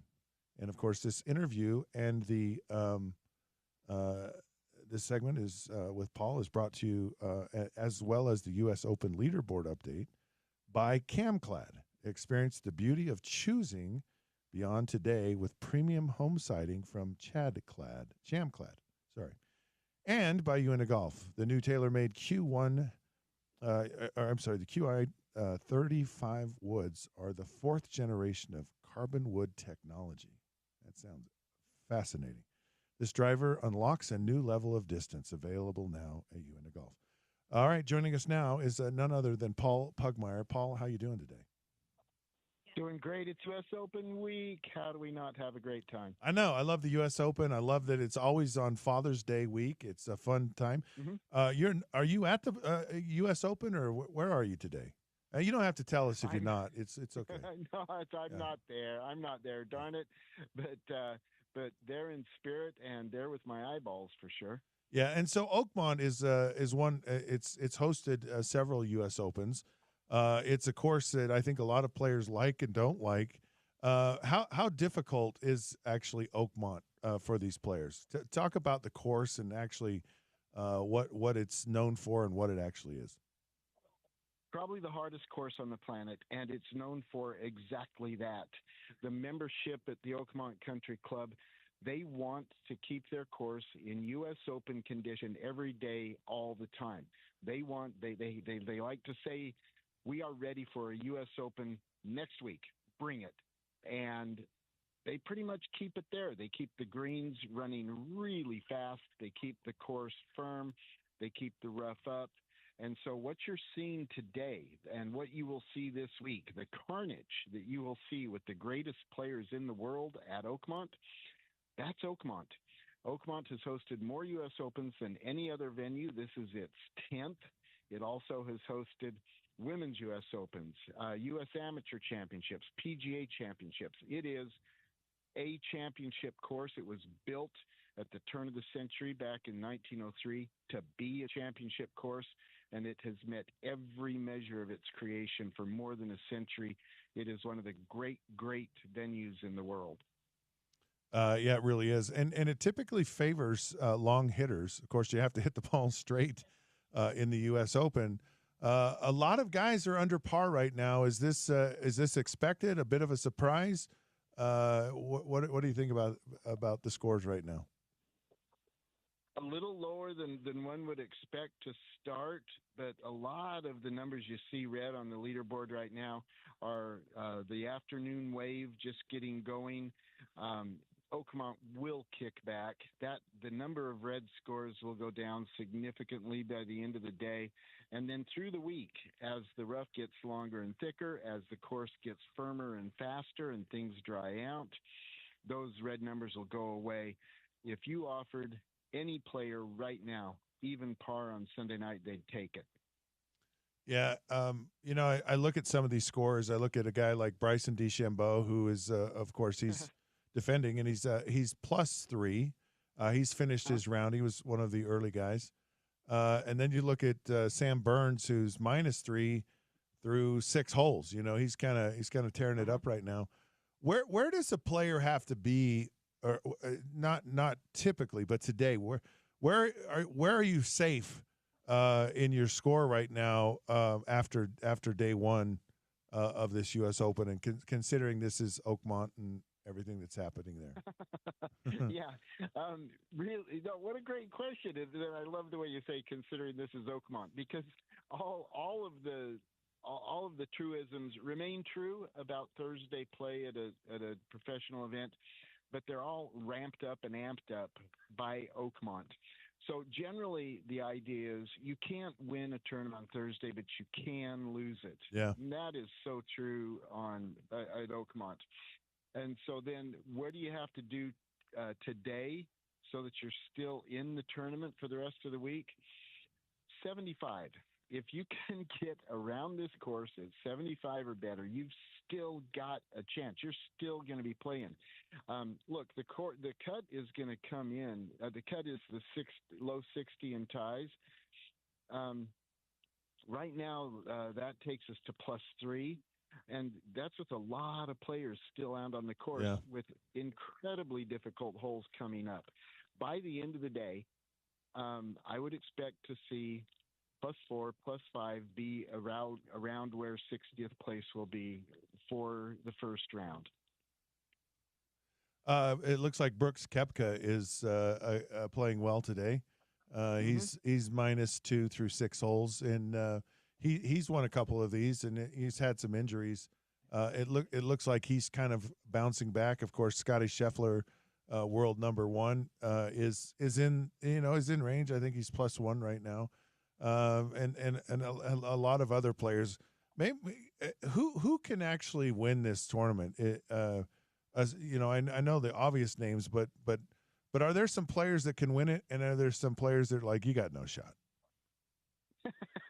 Most of the field has no shot, but it's kind of so what? Playing your way into this tournament is a big deal. Getting a ticket to the U.S. Open is a huge accomplishment. That alone that's a win on your resume. You played in the U.S. Open. If you make the cut, make it to the top 60 come Friday night, and make the cut and play the weekend. That's a big accomplishment. Then from there, can you get yourself a top 30, maybe a top 20, maybe a top 10? There's a lot of ways to have personal victories at a tournament like the U.S. Open, especially on a course like Oakmont. Now, to answer the heart of your question, who can win it? Look, every once in a while, you will see somebody come out of nowhere to win a U.S. Open. It happens. It has happened in history. But for the most part, these are going to be top 20 players in the world who have already won a major, who are in good form right now. And those are the players who have the game to survive any U.S. Open, but doubly especially at Oakmont. So the rough is just ridiculous, right? And so hard to hit. Explain to people like just how difficult. It's kind of fun to watch them walk through it too. Like it's almost like they're walking through a pasture. But how hard is it really to hit the ball out of the rough? It is so hard. Look, and this is your daddy's U.S. Open. U.S. Opens back in the day traditionally were defined by difficult, rough, and narrow fairways. USGA got a little bit away from that. Is beginning about 20 years ago, but they're definitely back in that camp, which I love. The U.S. Open should be this kind of golf. So now, how does it play with your ball down in the rough? First of all, the lie can be so many different things. Sometimes the grass is so thick that the ball will actually sit up on top of it, or up in the top third or the top quarter of the grass. In that case, getting the right part of the club onto the ball rather than hitting it too low on the face or too high on the face, both of which really affect the flight, that can be a difficult challenge. If the ball goes down into the grass, then you've got two things that are just so hard to overcome. Number one, getting the ball through the grass, getting the club through the grass to the ball can be so hard, and it takes so much strength or so much speed in the club head in order just to get to the ball. The second part of it is the grass that is just on the inside of where the ball stands. to the left of the ball for a right-handed player, to the right of the ball for a left-handed player, that grass will wrap itself around the hosel of the club, around the shaft, and turn the club face as it comes into making contact. So you can see balls take harsh jumps to the left coming out of the rough because the grass has wrapped itself around the shaft and just slows the club face down, and so the ball jumps left by the time the club head gets to the ball. Everything about this requires a combination of strength, speed, skill, and excellent planning. It is so hard. Do you see someone running away with this, or is it, or it's just really this hard, and the guys that are kind of out to the lead right now, and I think it's 4 under is leading. You know, they're just eventually going to come back to it, or is there someone out there? I mean, or like one of these really talented guys, like a Scotty Scheffler or some of these Rory. Just do you see anyone just potentially running away with this? People don't run away with U.S. Opens. Now, there are 2 times when that has happened, and this is an exception proves the rule thing. In 2000, Tiger Woods won the U.S. Open by 15 shots. Every time I say that, I feel like I'm making something up. Right. It is so unimaginable to even voice, but he did. He was the only player under par at Pebble Beach that year. He was -12. Ernie Els was in second place at +3. The single greatest performance of any kind in the game, in the history of the game. When Rory McIlroy won his U.S. Open, I believe it was 2012, he won by 8 shots. We still talk about that. Those are the exceptions. U.S. Opens, by their nature, they clog up the leaderboard. People can't run away from it. And yes, the second part of your question, the early leaders will come back. They just will. U.S. Opens exact that kind of punishment. Oakmont will be a survival test as much as anything.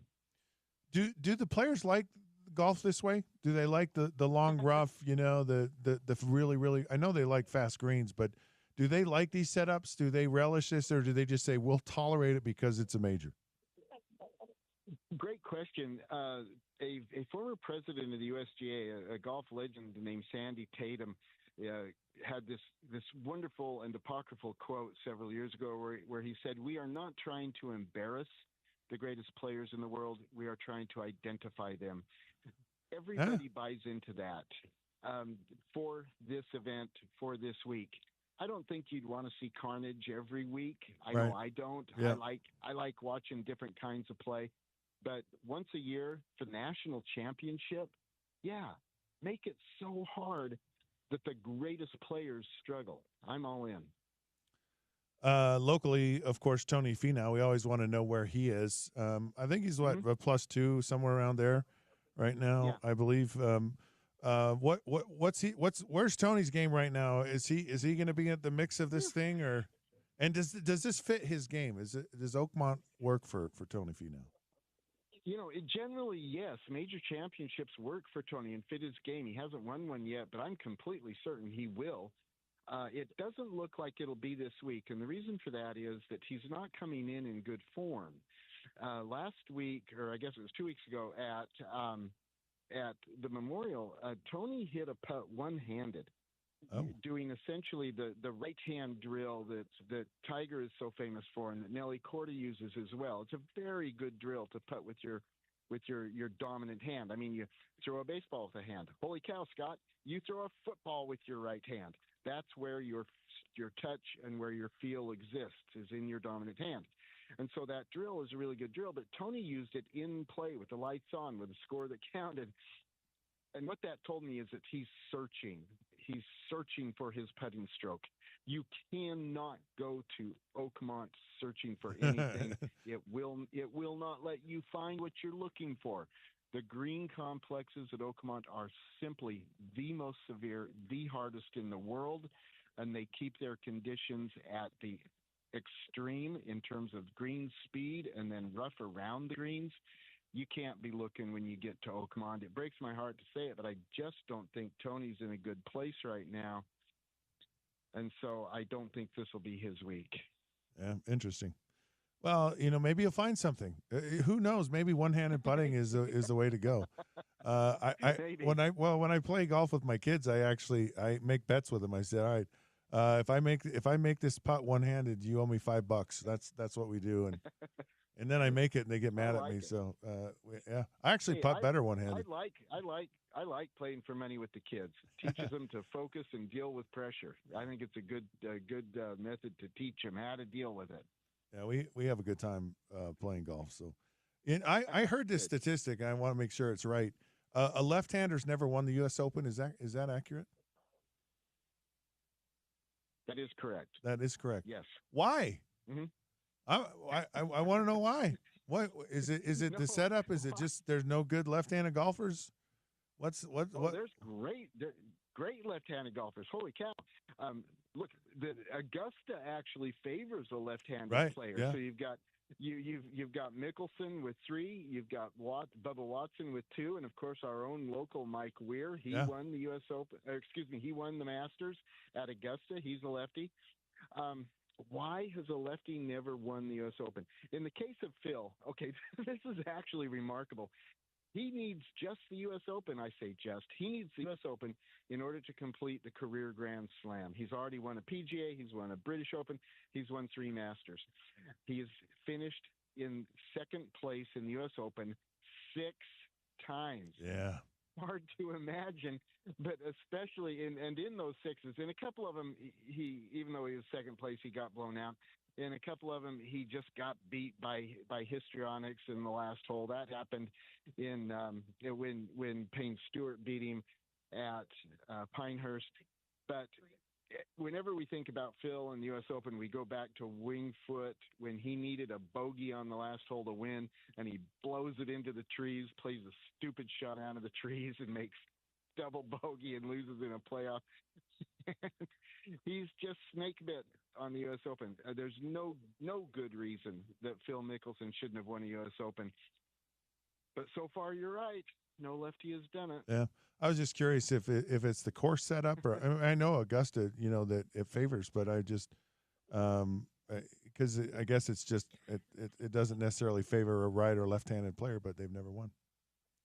Yeah, the U.S. Open moves around, of course, to a lot of different kinds of venues. Going forward, the USGA has established a rotation, a rota, as we like to say, of great courses that includes, of course, Oakmont. The U.S. Open will be back here. But I don't know a good reason why a lefty hasn't won the U.S. Open, except it's just incredibly hard and there are fewer lefties. Maybe it's just a numbers thing. Yeah, fascinating. So weather, is there? I mean, not that the course isn't hard enough. Or is Mother Nature going to be kind to these players this week, or anything weather-wise that they're going to have to deal with? What the weather that we care about the most in terms of the playability of a course is, first of all, the wind, and secondly, if the course softens, which translates to rain. Not a lot of wind is forecast, but also no rain. So I think they'll just continue to let the course firm up over the weekend, and we won't see weather be a big factor one way or another. All right, who do you like? Who you got? Hard not to like Scotty Scheffler for all the reasons that I said going in. He's number 1 in the world. He's in the top 20. He's in great form. He's coming off a major win, coming off a win at the Memorial. And he has won majors before. He's got 3 of them in his pocket. So all of those point towards Scotty. He's getting off to a kind of pedestrian start, but there's a lot of golf left to play. For that same reason, you've got to like Rory McIlroy and Xander Schauffele coming in. However, McIlroy and Schauffele both went down in the opening wave this morning, and they did not play well. They're going to have to do something significant to get back into the mix. They still can, but they're going to need to do that. One of the players that I do like coming into it is Ryan Fox from New Zealand. Big hitter, strong player. Plays. He's coming to us from the DP World Tour, but he has won recently on the PJ Tour. He's coming in really excellent form. I think you have to pay attention to Colin Morikawa, again, shown that he can win a major. And then I really like, and I've always liked, Brooks Koepka. He is a big game hunter. I love his game. He says he is built for and likes best the majors. His record bears that out. I think you have to pay a lot of attention to him, and he's getting off to a good start. Yeah, I think you got a good list there. I like it. It's fascinating watching these players. I actually have a monitor on as we're talking on the radio here, and there just seems to be a lot of consternation in their faces. It just doesn't. I don't know. There's a level of concentration you always see, but they just see, oh, this is so painful. And Dustin Johnson just hit a shot that I think he thought he really liked, and it went way past the hole. So I can imagine it's a tough deal. Speaking of Dustin Johnson, does it hurt some of these guys on the Live Tour, or does it matter in the U.S. Open? Is one tour better over the other tour for a preparation for an event like the U.S. Open, or does it I think so, and I think that's a very insightful question, and I think the answer is yes. And there are three reasons for it. First of all, the Live Tour fields are not as deep. They're numerically, there's only 50, 60 players in the field, and so you don't have as many people to beat, right? So there's that. Secondly, the Live Tour is very top heavy. Some of the greatest players in the world, Brooks Koepka, Bryson DeChambeau, Cameron Smith, these players are on Live. And so at the top of the Live leaderboards, at the top of the Live ecosystem, very good players, but it falls off a cliff very quickly. There's no depth at Live. And then the third thing, well, actually I'm going to say four. The third thing is 54-hole tournaments. Championship golf is 72 holes for a reason. A 54-hole lead very seldom holds up. And so getting into a mindset where you're only playing 54 holes, I think hurts your preparation. And then finally, the PGA Tour plays better courses. Holy cow, the European Tour, the DP World Tour, we call it now, they play better courses. Live just has not got itself onto great tracks, and you need to play hard, great tracks, and you need to play them firm and fast in order to prepare yourself for a major championship, and there's no two ways around that. All right, there you have it. Thank you so much, Paul. Appreciate you joining the show, and always good to talk to you. Love it always. Thank you. All right, there you have it. Paul Pugmire, of course, he's the host of Utah Golf Radio here on Saturdays, 10 to noon on ESPN 792.1 FM. We have none other than the namesake of this show, Sean O'Connell, is joining us from Nashville. He'll be on the call here when we return on the Sean O'Connell Show on ESPN 792.1 FM.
All righty, sports fans, welcome back. It is the Sean O'Connell Show here on ESPN 792.1 FM. So glad you could join us. So glad to be here. Of course, I'm not Sean O'Connell. I'm Scott Mitchell. I'm filling in. I'm filling in for Sean. And he's off in Nashville, Tennessee at the PFL semifinals. It starts tonight at 6:30 on ESPN and ESPN Plus. Also on the airwaves tonight here on the radio is the Stanley Cup Finals. Game 4, Panthers hosting the Oilers. Florida's up 2-1. That's at 6 p.m. on ESPN 792.1 FM. I love watching golf. I really do. I love playing golf. I love especially the majors. I love the U.S. Open this time of year. I love that it's happening. It's certainly all the majors are so different, and they're just different. The Open Championship over in across the pond is unique in and of itself. The U.S. Open is just a fascinating event, and a lot of times, kind of it's had its evolution, right, where They went through these guys, really couldn't hit it super long, but they were just straight. You think of Curtis Strange, won a couple of U.S. Opens. Some of these guys, maybe an Andy North, where the long hitter really struggled because a lot of times they would hit it in the rough and it'd just be in a bad spot or whatever. But they kind of changed that, because they're like, well, are these really the best players, and are really the best players winning? Because that was an interesting comment that Paul Pugmire mentioned about how the USGA is trying to find they're trying to identify the very best players, not trying to embarrass them by what happens. But the U.S. Open, man, it is tough sledding. It is a challenging thing to actually have happen, and I don't know. There's a part of me that goes, they can't do better than par. Like, these are the best players in the world. So it tells you how challenging all of this is for all of these players. I wanted to go back to some of the conversation I was having with Coach Chiesa when he was in the studio, and really, it's kind of part of the conversation we had that was off the air, because he talks so much about and watching the NBA Finals is always fascinating to me. And he brought up a comment and he said, "Hey, it's typically the team that's more aggressive that wins." And I've watched this for years. I mean, I guarantee you, everyone just was looking at Game 3 and just said, Indiana is going to get it handed to them. Like, this OKC defense is just so good, and they're so much better and so much more talented, and there's so much more of these things. And myself included, it's just like, well, it looks like OKC is the team. And they may very well be by the time it's all over. I mean, there's still a lot of games left to play in this championship. But Gordy talks about this whole thought process of the team that's just more aggressive wins. And you hear guys, they go, I wasn't going to the basket hard enough. And I'm always perplexed by, well, if everyone knows this, and we've known this from the dawn of time, then why don't they? You just do it. And they don't. and there's part of me that says, are they faking this? Like, is this like they're telling a team not to try hard so they can just keep this going? Because if you know it, then do it. And I know we're human beings, and we fall into, bad habits, or we always seem to do the worst thing for whatever reason when we know it's better for us to do a better thing. Anyway, so I just find it fascinating that these players don't do it. But and it's like, why don't they do it? And so here you had Indiana came out, and they just played hard, and it wasn't even maybe their bench was really, really what kind of got it going and really, really picked it up. And so, and watching McConnell and some of those guys, just what they did in the Steelers was just amazing. But here was the other comment that he made, and it's so true.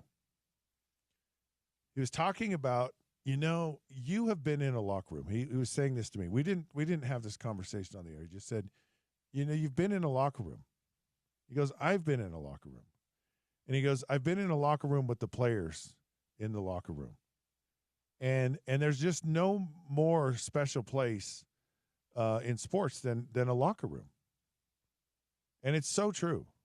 And it's kind of fun to hear someone from a different sport than the one I played in talk about a locker room and talk about what goes on in a locker room. Why is it so special?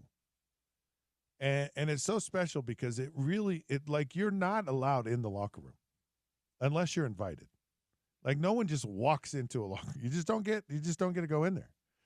And they let the media in on certain occasions for a specific period of time. So it's a very special place to go into a locker room and actually be invited. And there's something to that. I think of, and it can be very intimidating. I've seen people who are significant. I saw the owner of the Detroit Lions who was kind of intimidated going into a locker room, and he owned the freaking team, and he would sit in the corner and just he wouldn't. And I know he's somewhat antisocial. He's kind of a quiet guy and all this stuff, but I'm like, in my mind, I'm like, you own this team, and it's your team, And it was like, wow, okay, you're, it was shocking to me. I remember Jim Carrey. We all know who Jim Carrey is, right? Do you know who Jim Carrey is, Martin? Yes, I do. Jim Carrey, of course, was a famous actor, funny guy. And he visited our locker room when I was with the Miami Dolphins. And I met Jim Carrey in our locker room. And I could sense from him that he was like, this was not a comfortable place for him. He's like, well, I'm in a locker room with all these big guys. Everyone thinks the guys are all these big guys, right? And the locker room is kind of different. Yeah, the offensive linemen are the ones that scare everybody. But once you know the receivers and running backs, it gets a little easier.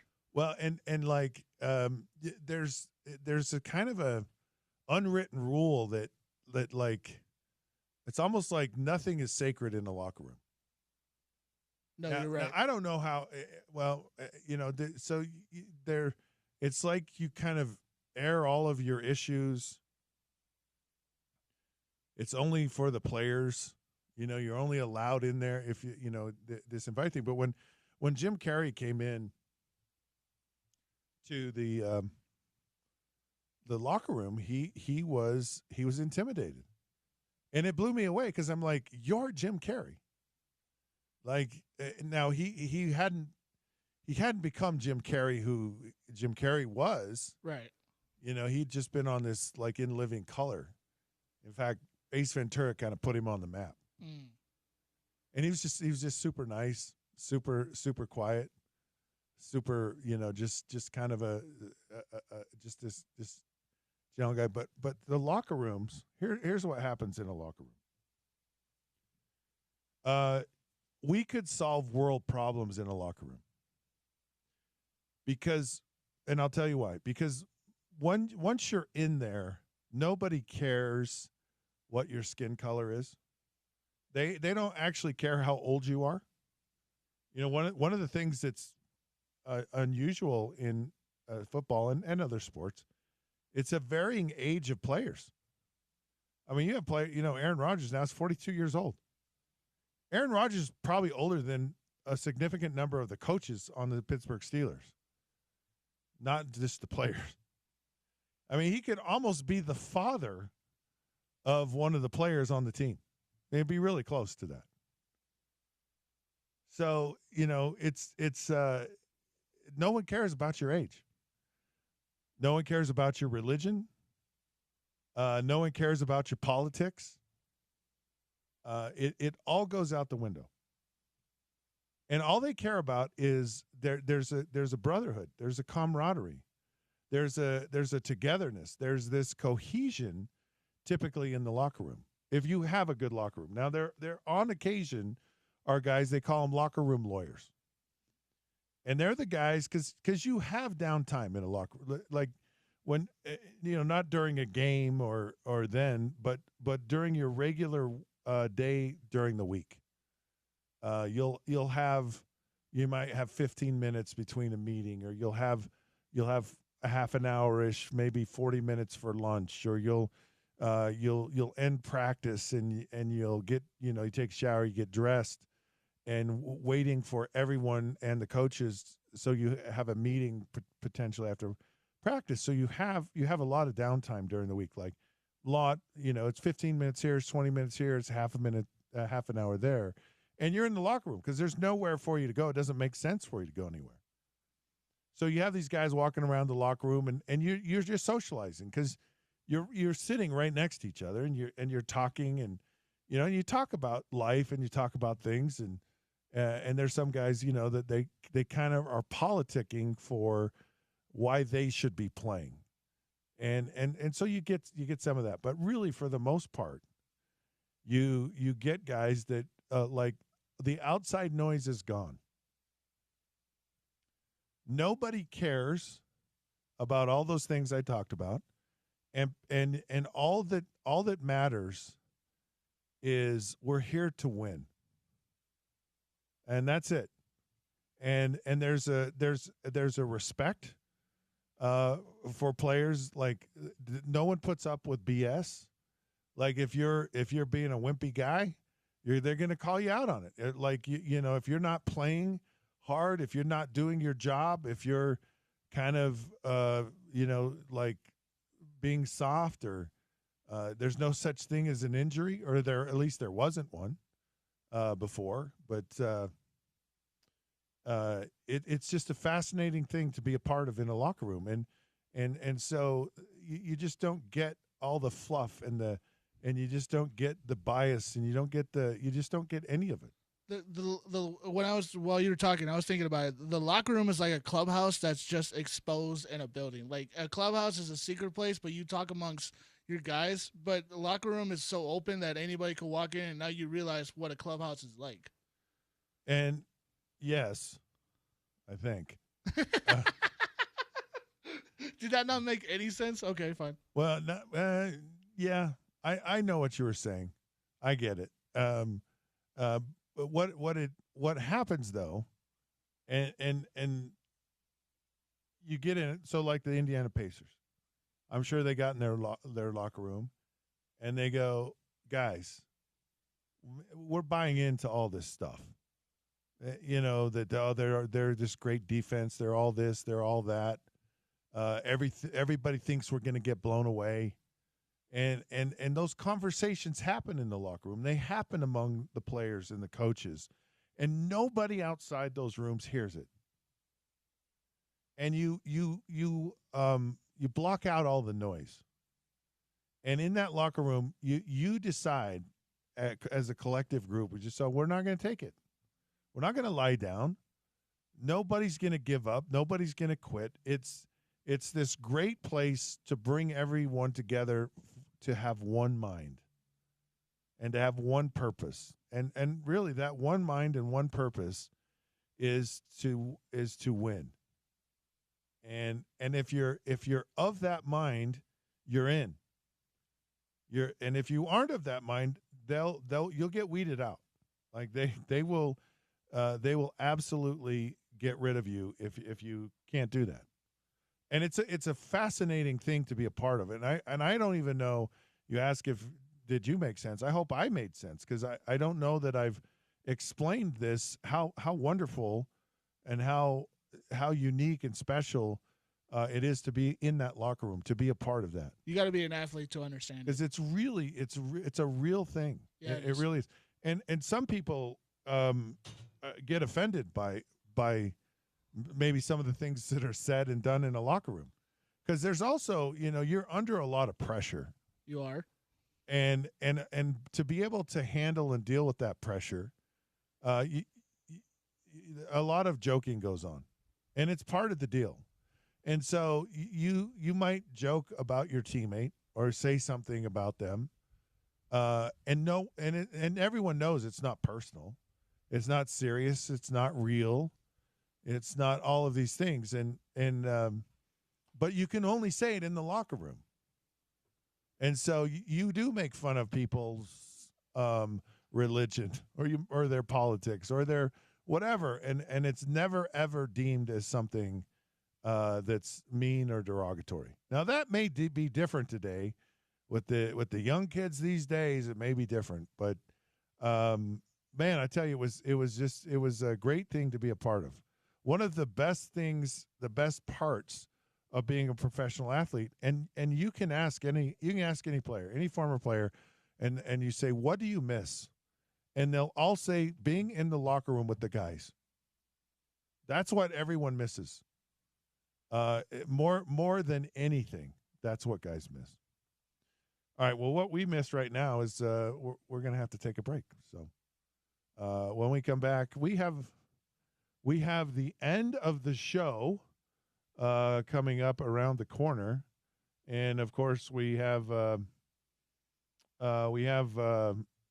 think we're going to get some crosstalk with old Spence Checketts when we get that. But all right, live listen. No, not that one. Where is it? The listen live.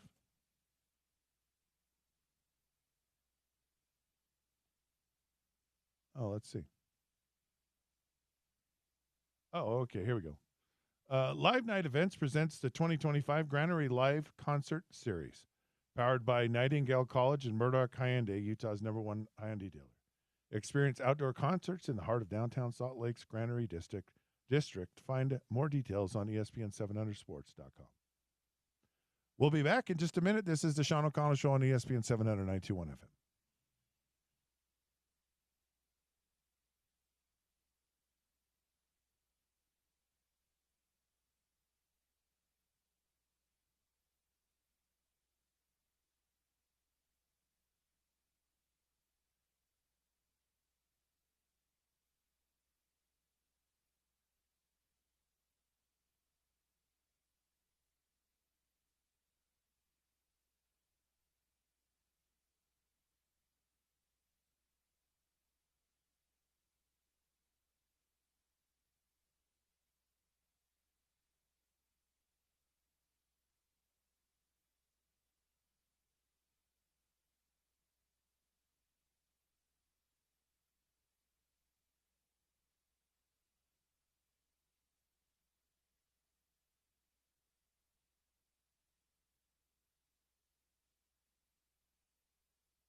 Hello. How are you, sports fans? Welcome back. It is the Sean O'Connell Show here on ESPN 792.1 FM. We are so privileged to be joined now with a little crosstalk from none other than Spence Checketts. Of course, he is the host of The Drive with Spence Checketts, which is just around the corner. Spence said, of course, the U.S. Open is going on. He says, Scott, are you a stick? And I was like, hey, by the way, do you watch that show, Stick, on Apple with Owen Wilson? No. I'm not a huge Owen Wilson guy. It's hard to watch him because his nose is so broken. And he kind of has this self-deprecating. I can tolerate it. It's kind of. I'm not sure how good it is yet. But so when you, because that's the name of the show is Stick, and so you asked me the question, "Are you a stick?" And I'm like, and I feel like Uncle Rico, you know. Sure. It's like, well, back in the day, we're all that a little bit, Scott. I was a stick. But at least you played in the NFL, so right, you can actually talk about it. Yeah, people are like, you has been. And I always say, look, it's better than being a never was. For sure. Right? Well said. Yeah. So well said. so there, that's my life. So, you're quite a golfer, right? And I've come to enjoy it over the past 4 or 5 years. Oh, okay. In a way that I never had. I didn't play growing up. Yeah. My grandpa tried to get me into it because he thought I'd be good at it. Yeah. And then I'd play once or twice a year with him, and I would get bored. Right. Because I like basketball and football and lacrosse and other sports. So I never played growing up other than with family here or there. And then, in college, you kind of go the old Utah golf course was open up on campus, right? Yeah. So you could play for like $6. Right. So we'd roll over there, but not take any of it seriously. Yeah. And then I broke my leg playing in a rec basketball league. So my 5-on-5 days were kind of over. You're aging a little bit. Sure. And during the pandemic, a bunch of my media buddies got into it. Okay. Like Travis Henderson from the Jazz, Aaron Falk from the Tribune, JP, my old producer. And then I have a couple of friends that have played their whole life. Yeah. And they've always been into it, but it kind of re-energized them too. So I just found this, there's a group of 8 of us that love to play. And so as I started to play more, I started realizing what an intense challenge it actually is when you're taking it seriously to try to get better. So I had these old TaylorMade clubs that I'd had for 12 years. Yeah. And I was at a wedding, and I talked to my friend's father, and he said he's a huge golfer. He's like, so what are you playing with? I'm like, oh, these TaylorMades. And he goes, go home and throw them in the garbage can right now and call this number and get some new sticks, which I did. Yes. So I got new equipment. Yeah. You got fitted. You got fitted? Got fitted, got new equipment, whole bag, driver to putter. Yeah. Okay. Brand new equipment. And I took some lessons from a guy named Brian Metzler, who's a golf member of the golf community around here. Really good dude. And was very helpful. And then I became obsessed with trying to get better. Uh-oh. And so for about 2 years, I played way too much. And I tore my meniscus. Wow. I subluxed a rib. Yeah. And then last year, I tore my rotator cuff. I was actually lifting weights. Not a big deal, Scott. It's part of my life. I can tell you've been lifting weights, by the way. Well, yeah, and I'm, you got to be careful. I mean, that shirt barely fits you. It's come on, it's a large. I'm filling it out. So I don't play as much as I did when I started to get fully addicted to it. I even played in a mid-am qualifier. Yeah. So now I'm, weekends I'll go hit some balls during the week. My index is a 7. I'm not close to a scratch, but I can play some good golf. I can find you a 78 if the day hits me right. I can shoot a 7 on the first hole. Sure. Your 7 handicap, I can shoot a 7. Well, I used to be really good. But let me be clear real quick now. before we get back to your thing. There are also rounds, Scott, where I'm like, have you ever done this before? Happened to me 2 weeks ago, you know? No, we all have them. I get it. But you were a scratch at one point. I was a scratch golfer at one point. And, of course, I lived in Orlando, Florida. Tiger Woods lived in a very close proximity, along with a lot of other golfers at the time. That was when he got chased with the golf club from his ex-wife. Sure. And allegedly, allegedly, sure. And it was a fun time in his career because it was fun to watch him. And sure. And they had the Bay Hill, which was right across the lake from my house. So I went to that this year. Yeah, so I love the Bay Hill. It's a lot of fun. As I'm watching though the U.S. Open at Oakmont, I'm curious. Is there a sporting event if you could go watch one sporting event? It's major. It's championship. The NBA Finals, the Stanley Cup. The World Cup in soccer, the Super Bowl. What sport would you want to go see their championship most? I've been to plenty of NBA Finals. I've been to Final Fours. I've been to Super Bowls. I've been to World Series. I would say Bay Hill this year was my first PGA Tour event. Yeah. I'd never been before. So now I very much want to go to a major. I'd love to see the Masters. I want to go to Augusta. And I've also never seen a World Cup. So I'd like those are probably my two answers, only because I've never experienced it. I worked at the Olympics in 2002 here. I've been to plenty of Olympic events. I went to Barcelona in '92 for the Dream Team, which was the coolest thing you can experience as a 14-year-old. It was amazing. That had been amazing. Oh, it was awesome. We were part of the Friends and Family. So, all of the documentaries you watch where the players are getting on the bus and they're surrounded by thousands of screaming people. Right. We would walk out before them.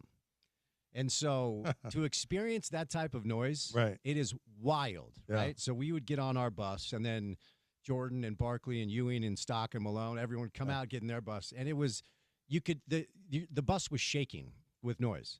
And then to watch those games and have like a front row seat to all that, I mean, that was like the coolest thing. But I've never been to a World Cup, and I've also never been to a major championship golf tournament. I had a chance to go to Augusta.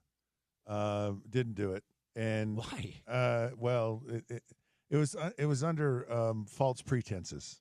I got invited, or so I thought, but it was at a cost. Like, well, you can come, but it's gonna cost you $25,000. Oh, you're the type of guy that gets everything for free because you're Scott Mitchell. The rest of us, Scott, actually have to pay for things. Sorry to break it to you. Yeah, I was on the team bus at the Olympics in '92. I was 14. So it's free? But I'm still 14. As an adult, I don't get those free experiences anymore. I don't believe that. I don't. If I go to Augusta, I'm shelling out money. I do too. I get okay, here's the only perk I get today. Okay. I get NFL Sunday ticket for free.